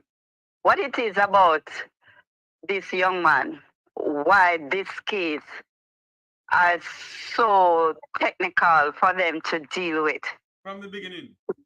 From the beginning. You get what I'm going? Yes, ma'am. So you see, when we see things, don't just look on the surface. There's something more deeper than what the eyes or the ears can see. What's going on in the circle? You don't expect me to answer that question, though. No, I'm just stimulating your listener's mind and you, because it's not just to keep that young man in lockup. There's something more to it. I don't know if you remember about Kevin Smith. You see how the case, they don't hear nothing more about it anymore, right? Kevin murdered so much people, and then they orchestrate his death. Hold on for me, ma'am. Hold on for me, please. The views expressed on this program, and I said the views of the owner of the program, not the Mek Wi Talk program, not the host. Yeah. It is alleged. I don't know if the orchestrator, the man's dead or what. I don't know, ma'am. So be careful how you speak at the program, please. It is alleged. Let me say, right? Alleged. However, the corruption in the country and abroad is so deep. It is so deep that Jamaican people don't even know the time bomb that they are sitting on. They don't even understand the time bomb that they are sitting on. Thank you for calling in, ma'am. I have an next call coming in. Thank you for calling in. Okay. Thank you. Pleasant good afternoon. Welcome to the Mek Wi Talk program. How can I assist you? Where are you calling from? I am calling from New York, and I was watching your program and I heard what you were saying, and I heard some callers, and I was listening to some of the reading some of the thing that they was writing, people was writing, and I think it's really disgraceful because first and foremost, the man is a murderer. Why is it that a jury tampered with the evidence? Who did the jury favor?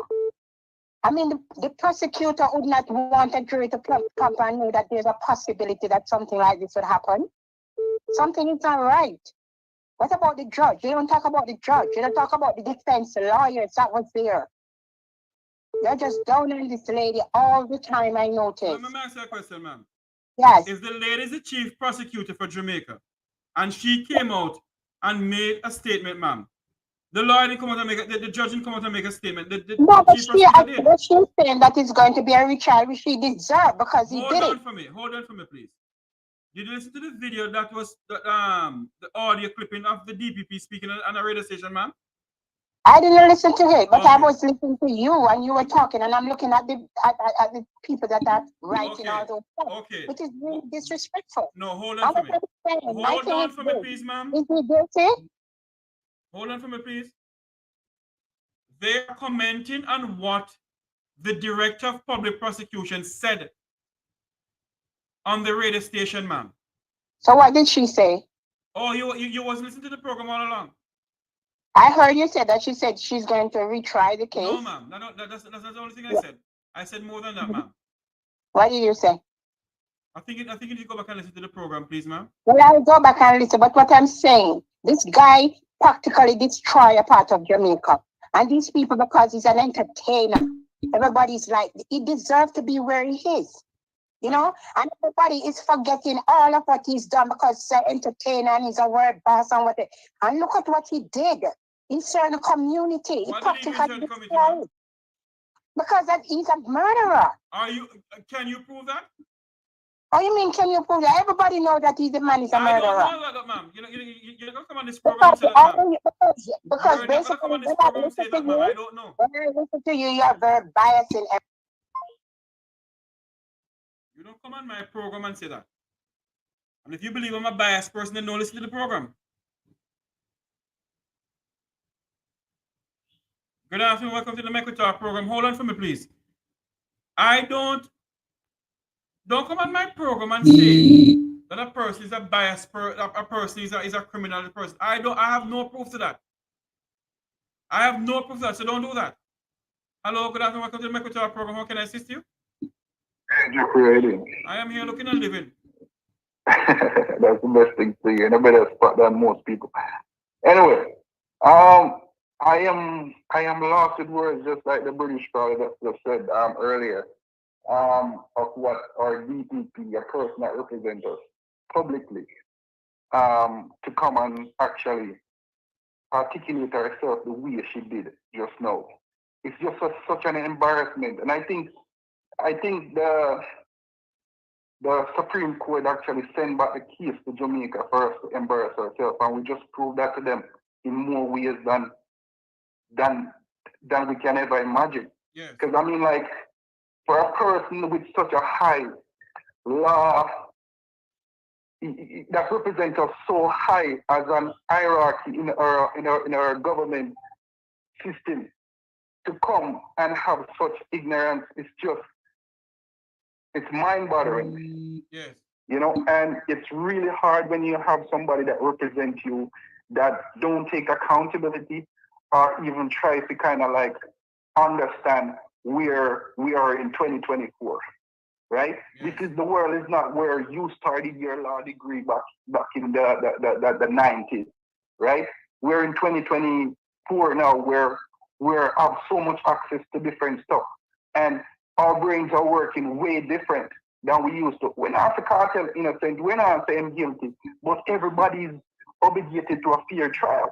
And all we just here, she just said, even if people want to go home in a night because them have them family to take care of. No, that's not what you're supposed to say. You're supposed to say, hey, you have a legal obligation to represent the court because you're a jury. That's it. You have a legal obligation to represent the court. So no matter what time you take to do this, this is a job, this is your duty, you're supposed to do it. You understand? So I don't understand why she would have been like, hey, okay, if you're hungry and you need to go feed them, pit them, you have to go on and go feed them, pit them. Are you crazy? Right. Are you crazy? This is somebody's life, they're on a line, you understand? And this is your reputation that you have to upkeep. So I don't understand why you would feel like, say, boy, we have seen this in many cases where this happened before. So you just admit to us, you admit to the world that we have done this before and we can do it again.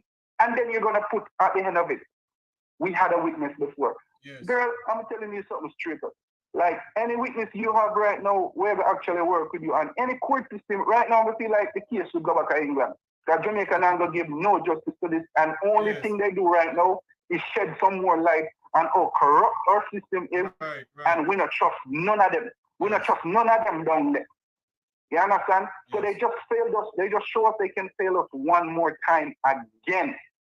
Publicly. Thank you for calling in, my friend. No problem. Thank you. Well taken. You know, for a person who was listening to the program from the beginning, to call in and say that I am being biased, I don't understand.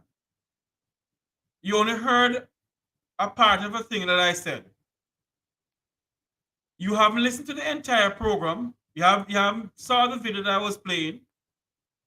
And for you to come on, madam, and say that I'm biased, then something is wrong with you. Pleasant good afternoon. Welcome to the Mek Wi Talk program. Hello? Hello? Yes, ma'am. Good afternoon. Yes, good afternoon. Sorry, good afternoon. I am calling from Montreal, Canada. Yes, ma'am. And this is my first time calling. And I have loved your program so much. I enjoy your topics and everything. Thank you. But this one, and also other YouTube bloggers them that put on positive shows and feedback about our country, Jamaica. But this one really rubs me so much that I had to call in about the evidence and the result and the verdict of the Lords in the UK and how the DPP, she respond in a sense that she did not respond in a sense that, okay, you know what, I messed up because of whatever before with, you know, these cases with vice cartel and other cases. But, you know, as a human being, we must have the godliness in us that to say, okay, I messed up publicly or privately, and to say, okay, let's do it properly. Now, in this case of this vice cartel, how many years? I am not agreeing. I do not know if the person is guilty or not. It's only God knows. Yes. All right? But the thing is, the evidence shown that everything was from the beginning is been messed up, was tainted, it was not handled properly in a legal matter, much less in a normal sense of a human being. Okay, now you brought it to the highest court in UK, and they have seen the dirt and they've seen the faults and they've seen the mess up, and they have seen it in public, the real reason. And now you, the DPP, you don't want to even step back and say, we messed up. I messed up as the director of pub. Exactly. You know, in North America country like Canada, America, anywhere, once their cases has a fault in it, like contaminated with the case or the jury or everything, it is thrown out. It is thrown out. Well, And now you second again, you on a public radio station, and you Cabinet, it's like you're just like bold with what you're doing, and you lavish it with your sweet sense of, I don't want to say something on the public please radio. don't. Thank you for calling in. But you're welcome. And she didn't even want to admit it to the journalist. Yes. Thank you for that calling she in. made a blunder. Yes. Thank you for And now calling she's gonna. You're welcome. Have a next good day. call coming in to us. Thank you so much for calling in. Thank you. Bye bye. Bye bye. You know, for those who want to call in, we're going to take 3 or 4 more calls. Call back in. I'm going to take 3 or 4 more calls. We're going to cut the program. Hold on. Here we go. Good afternoon. Welcome to the Mek Wi Talk program. Yeah. Good afternoon. Good afternoon, ma'am. Hello? Yes, ma'am. Yeah. Good afternoon. You have 2 minutes. Go ahead. Yeah. I just hear that lady there talk.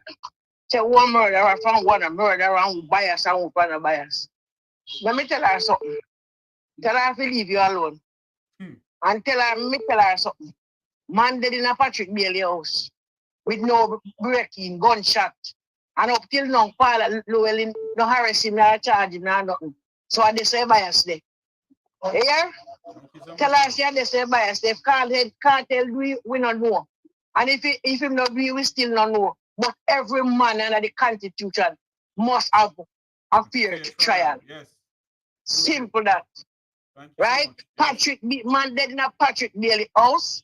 No breaking, gunshot, throat cut, and the most things. And he get bed rest in back broad. So that's why bias there. Thank you so much, my dear. Thank you for calling in. Yes. Thank you. Yeah. You alone. Okay, ma'am. All right. Yeah. Thanks. Yeah. Bye-bye. Thank you all for calling in. The number to call is 954-529-8030. There's a person who was just calling a while ago when our good friend was on the call here. Call us back now. You've been calling a long time and I keep on I don't keep on doing it. It's just that the call. Every time you call, someone was calling in. The person who was calling in earlier on. The person who was calling in a while ago when this lady was on the call. Call back in, please. Good afternoon. Welcome to the Mek Wi Talk program. Good evening. How are you doing? I'm good, sir. I think I'm going to get beaten based on my perspective. I'm going to provide it anyway. Go ahead. I understand the concerns about procedurally what transpired and how it may seem unfair.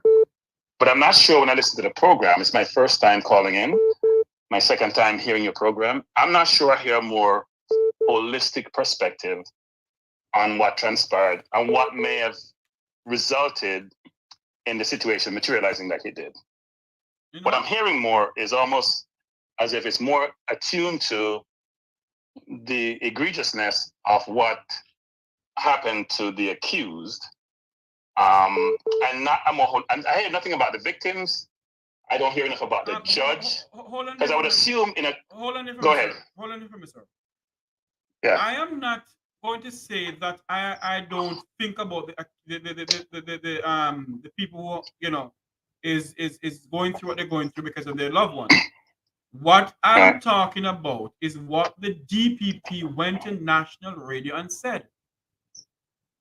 That's all I'm talking right. about. And I'm not sure so I'm not a proponent of the DPP. I think if you look at her history, frankly, she shouldn't be in the seat. Thank you. Given her time had expired.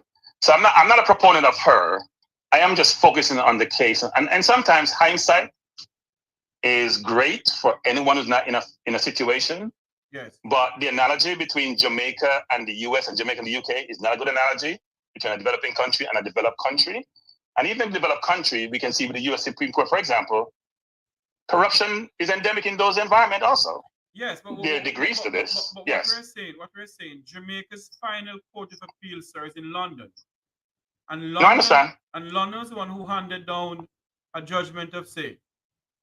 And based on what Yeah, London and we probably should question that, sir. We probably should question why would an independent country be another country to have their court of appeal situated there? That to me sort of doesn't make any sense in the first place. Sir, let's honor Jamaica's constitution because London, I understand. I understand. Okay, good. I understand. I understand. But London, I'm making is this: they're using first world methods and means to address maybe third world challenges. You have to think about it this way, which is it is very difficult to have independent, objective trial in developing countries like Jamaica the way you'd like to with a very prominent citizen. In fact, it's almost impossible to have one would deem to be fair in its pure sense. We're looking for utopia in an environment where utopia doesn't reside. True. No, I'm not gonna say that the DPP didn't mess up in this case, but isn't the judge who makes the decision? Is it the DPP who makes the decision, or is it the judge? Doesn't the judge decide whether the trial should go ahead or not? And they should ask the defense attorney and the DPP whether or not they agree for it to go ahead. And it shouldn't go ahead because the jury's been tampered with. It shouldn't go ahead. But shouldn't both parties then contribute to the conversation to inform the judge who then makes a decision? I'm confused about that. So am I. Okay. Thank you so much for calling in. But all right. Thanks. Thanks much, guys. Well, those are some good questions that have been asked, but I can't answer those questions. And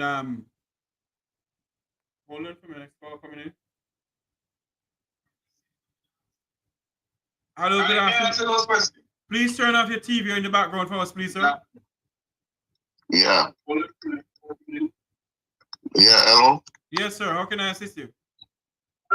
Yeah, I'm saying, Sir, I'm going to terminate the call from you because you have your TV on in the background and I'm having a feedback here. Yeah, I turn off the TV. Hello? Go ahead. Yeah. The DPP, she's tainted. We all know that. She have prolonged her stay in there.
I do apologize to everyone. The computer system when just decided to go, just freeze upon me. Still trying to get myself a computer. But hopefully that by today I can get myself one. Still need some more cash, but anyway, I'll figure out how I can get one.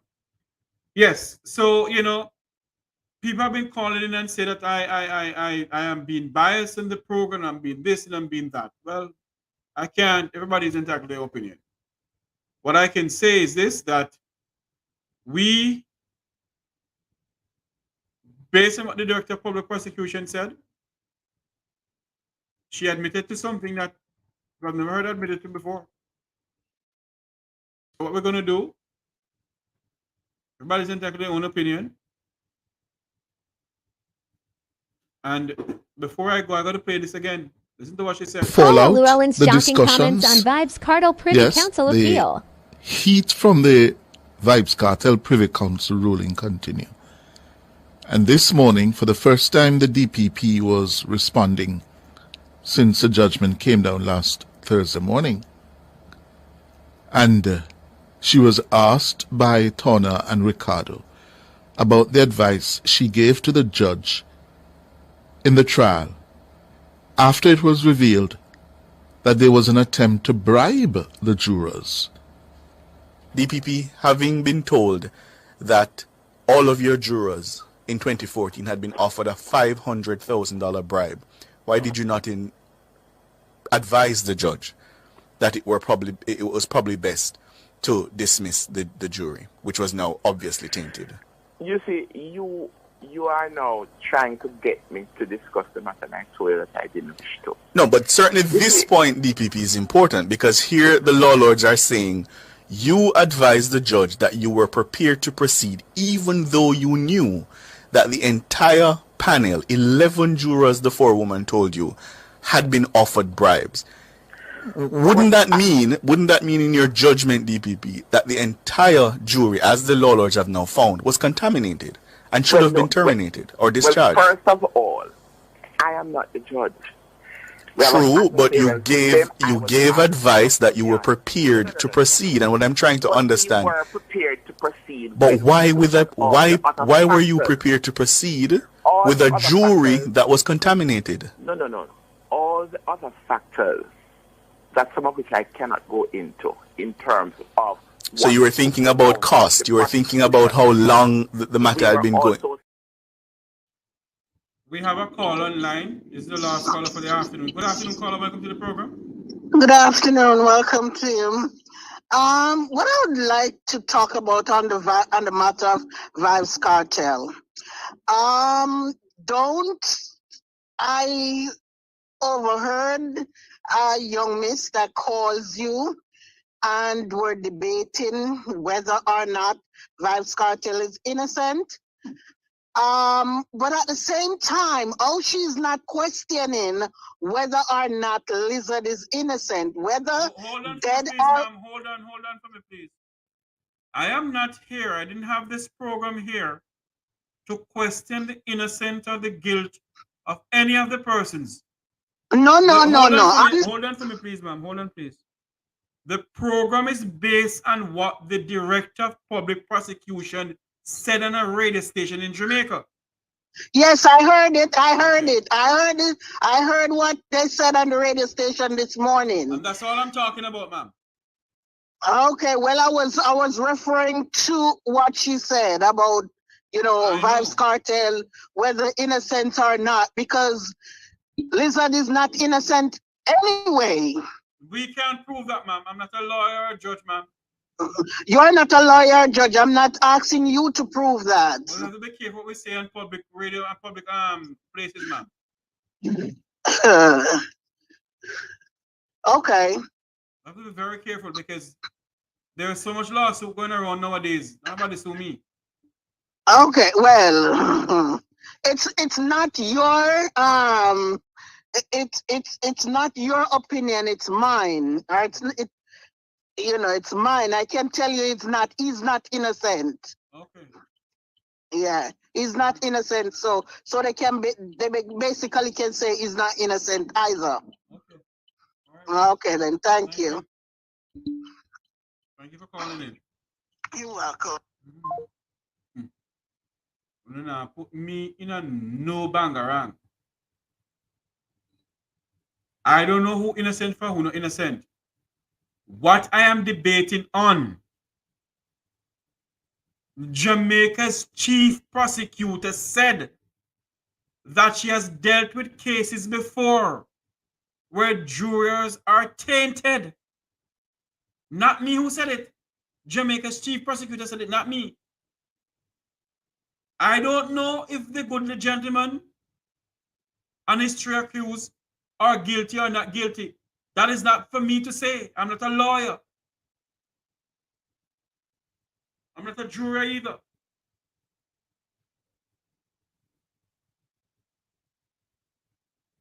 So it's not for me to say if Mr. Gentleman there is guilty or not guilty. It's not me to say that. Good afternoon. Welcome to the Mek Wi Talk program. Where you calling from? I'm calling from New York. Let me say something real quick because I've been listening to you for a while. Yes, ma'am. What? Okay, what do these people don't understand? This is not about if Cartel is guilty or if he's innocent. We were not there. That's number one. This is about the prosecution doing the right thing and where they went wrong. Okay? That's what this is all about. This case, his case, was squashed not based on if he was guilty or if he was innocent, but because the law did not do what they're supposed to do in the first place. This is why we're here. Whether you in America, England, anywhere, once a jury is tainted and once certain things don't go by the book, this is what ends up happening. Okay, it happens here where I'm at in New York, it happens in Jamaica, it happens in everywhere. One part of that people don't understand. Is it so hard to compromise what's going on? She needs to step down because she's the one that messed up in the first place. Have the judge, they the one that messed up this in the first place. There you go. You understand? Take responsibility of your actions. Okay? True. And this thing, and I want to justify one more thing. Somebody called in earlier and said, what about this is mother? This is what I have to say. And I don't care who vexed today. Every mother, I have children. Every mother always have a love for their kids, no matter if their kids bad or good. But as a mother, you must take the responsibility. I know it's sad, your kidneys are bad seed. So I don't want nobody keep gonna sit up here and feel sorry for a victim that is even worse than who's on prosecution right now. Do you know how much mothers have their hands on top of their heads crying for their kids, where this man have taken on, where this man have done so many things? The man was a done. And why did you go to somebody with your gun in the first place? So people, wise up. Yes, ma'am. Thank you for calling in. We can't do. Thank you. You're welcome, ma'am. Bye-bye. You know, this is a very hot topic that I don't wanted to get into, you know. But Jamaicans and everybody are from all walks of life. As I said before, I was just speaking about what the Director of Public Prosecution said. And I'm going to play this. I'm not taking any more calls. Paula Llewellyn's the shocking comments discussions, on Vibes Cartel Privy Council appeal.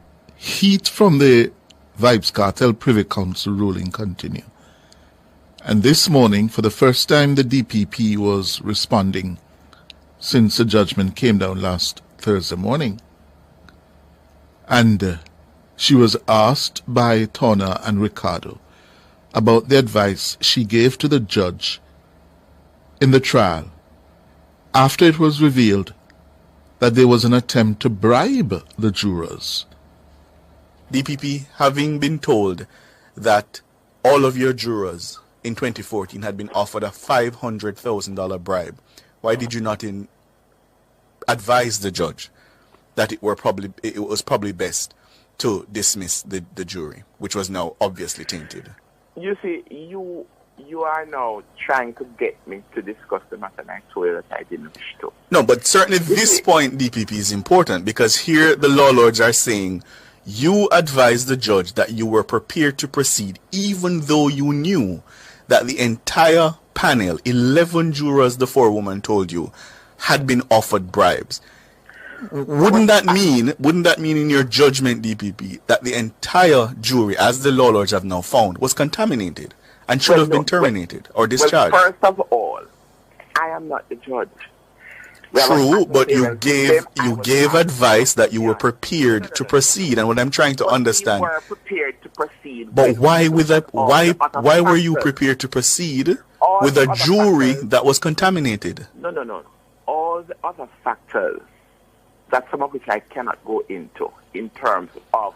So you were thinking about cost. You were thinking about how long the matter had been going. We were also thinking of security issues. There were a lot of other issues that we cannot go into the public domain, and what our information from the foreman was, what she was saying, was that all of the attempts had to do with acquittal. Clearly, if it had been the other way, we would have, clearly, given the overriding objective of any case, which is fairness to the accused. But what would have been perhaps planted in the mind of the jurors is, okay, you need to acquit. And remember that these persons, at least two of them, are very famous. So it would have been, as far as the prosecution, when we discussed it, we would have been at those ones at a great disadvantage. This is not the first time. But with the greatest respect, DPP, that's not persuasive, because what I want you to focus on is the fact that the process now had been corrupted and contaminated, and you advised the judge that you were comfortable proceeding with a contaminated and corrupt process. This is not the first time that I have had to deal with jury tampering. And be that as it may, in the exercise of your judgment, why did you not see it fit to bring to an end a matter that had been corrupted? After 64 days of trial? Isn't the interest of protecting the impartial trial greater than the length of time that had elapsed? I agree with you on paper, but I have done other cases where there has been jury tampering to the great negative of the prosecution. I have seen cases, I've seen jury inquiries where the juror, having been questioned, it was quite clear that it was either an accused person or an accused person's relative that approached the juror. And the juror was able to indicate to the court that it did not make any difference. He would still be able to have an impartial situation in his mind. I have had the experience. I've prosecuted many cases. And when asked, I have indicated that we don't have any problem. So in other words, we are prepared to take our chances and just try to make sure that you have a very powerful address. But this what happened in a couple of the cases I've dealt with, didn't happen during summation. It happened before we got to summation. So I have had the experience before of jury tampering. And I have been asked before, what is my view, being the prosecutor in the matter? And even after the inquiry, it's a judgment. It's quite clear that you don't know if the juror is telling you everything about the encounter with the relative of the accused, but you are willing to take the chance nonetheless. So it has happened. I mean, both myself and Mr. Taylor, who was the prosecutor, we didn't drop from the sky. It's not the first case that we are both having to deal with. And in our experience, we have had to deal with cases where you have issues arising. With the benefit of hindsight, do you regret the submissions you made? You are not going to get me there. You are not going to get me. Well, quite an interesting 5 minutes of exchanges there. And the takeaway for me is the DPP seems to be relying on the fact that in her long prosecutorial career, she has made a judgment call, several judgment calls, in a number of instances of jury tampering. And I wonder, does that make it legally correct? It might be a call that has been wrong. Because surely, based on what we now have from the Privy Council, jury misconduct undermines the fundamental principle of the justice system of the accused being entitled to a fair trial. And the fact that you have been doing it several occasions before does not make it right. Those who have been in such matters, do they have cause, reason to wonder, at minimum? It is, Madam DPP, quite a space we are in.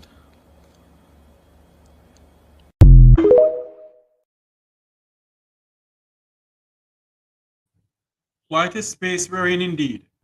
This is where we come to the end of another exciting program. Remember to like, share, and subscribe to the Mek Wi Talk Jeffrey Tavares YouTube channel.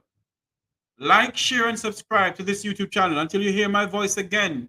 May God bless you and may God bless Jamaica land we love. And everybody's entitled to their own opinion. Everybody's entitled to their own opinion. And I just want to say thanks to everybody who gave their opinion, who commented in the chat room. For those who call in, thank you all very much. Continue to call into the program whenever we go live again. God bless you and may God bless every one of you for coming on. I'm going to try and get myself a laptop. I really need a laptop. This laptop is freezing up every minute.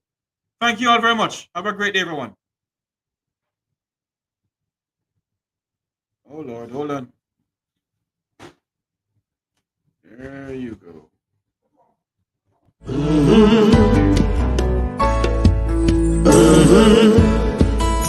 When the game gets rough and this life just seems so tough, Mek Wi Talk, my people, Mek Wi Talk. When this town becomes an ugly place, don't let it erase the smile from your face. Mek Wi Talk, people, Mek Wi Talk. Conversation is the key, a guiding light for you and me. Spark a talk and you will see. Conflict solver A to Z. World leaders master the art of self-defense just by talk. So people, Mek Wi Talk.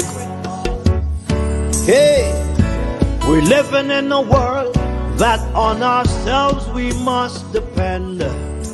Mek Wi Talk.